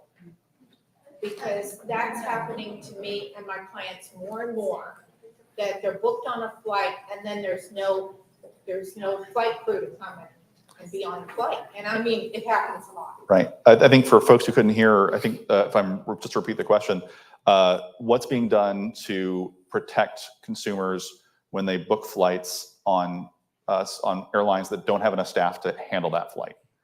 And so, advocates are raising this issue. We've been calling this unrealistic scheduling. And what we understand, I think the DOT may have done some enforcement actions on this. But this is an issue that I know the DOT is looking into. I can't tell you what they're going to do in the future, but it's certainly one that we've been raising because it's a bait and switch at the end of the day. You tell me that I can fly from DC to Chicago on Friday at 5 o'clock, and you sold me that ticket, and I have a certain assumption that there's going to be a flight with enough people to run it. And if there's if that's not going to happen, then you've really sold me and put me in an awkward situation through no fault of my own. So I'm with you on that one. This became much more of an issue post-pandemic, and part of it was airlines with no accurate history of buying patterns and all were putting all kinds of flights out there just to see what would fill up, and then we'll cancel the ones that don't fill up. And then there was the whole issue of we don't know who's coming back to work. We don't know how we're going to be able to hire. And now a lot of the issues are we don't know how many airplanes we're going to get from Boeing or from Airbus, by the way, with Pratt & Whitney engine groundings. So it is, I'm not defending the airlines. I'm just saying. But it's happened to me personally in the past month 4 times. Wow. On full flights. Yeah. Where people are just waiting hours and hours and hours, and then they finally cancel. Right. Yeah. Right. You also may, in my experience, happens far more frequently when there are labor issues going on at the company. And we've certainly seen a lot of contentious labor issues lately. And I know we're trying to end this, but I do want to just, as a last point, to say thank you to the folks in this room. Is anybody in this room work for Education First? Or no folks there? They're a travel agent that my kid worked with this year. She and 40 other high school students flew to Europe for a week for a whirlwind tour around sort of southern France and Italy and Spain. Their flight from London to Italy was from DC to London was delayed, and they missed their connecting flight to Milan. The agents that they worked with moved heaven and earth to get 40 kids who had been saving, and we'd been making payments for like a year for this trip, to get those 40 kids to their destination and let them have a week of the time of their lives. And so to me, that's the value that y'all provide, and I just wanted you to know I appreciate it. Awesome. Thank you all very much. Thank you. Transfers are downstairs. Thank you, everybody.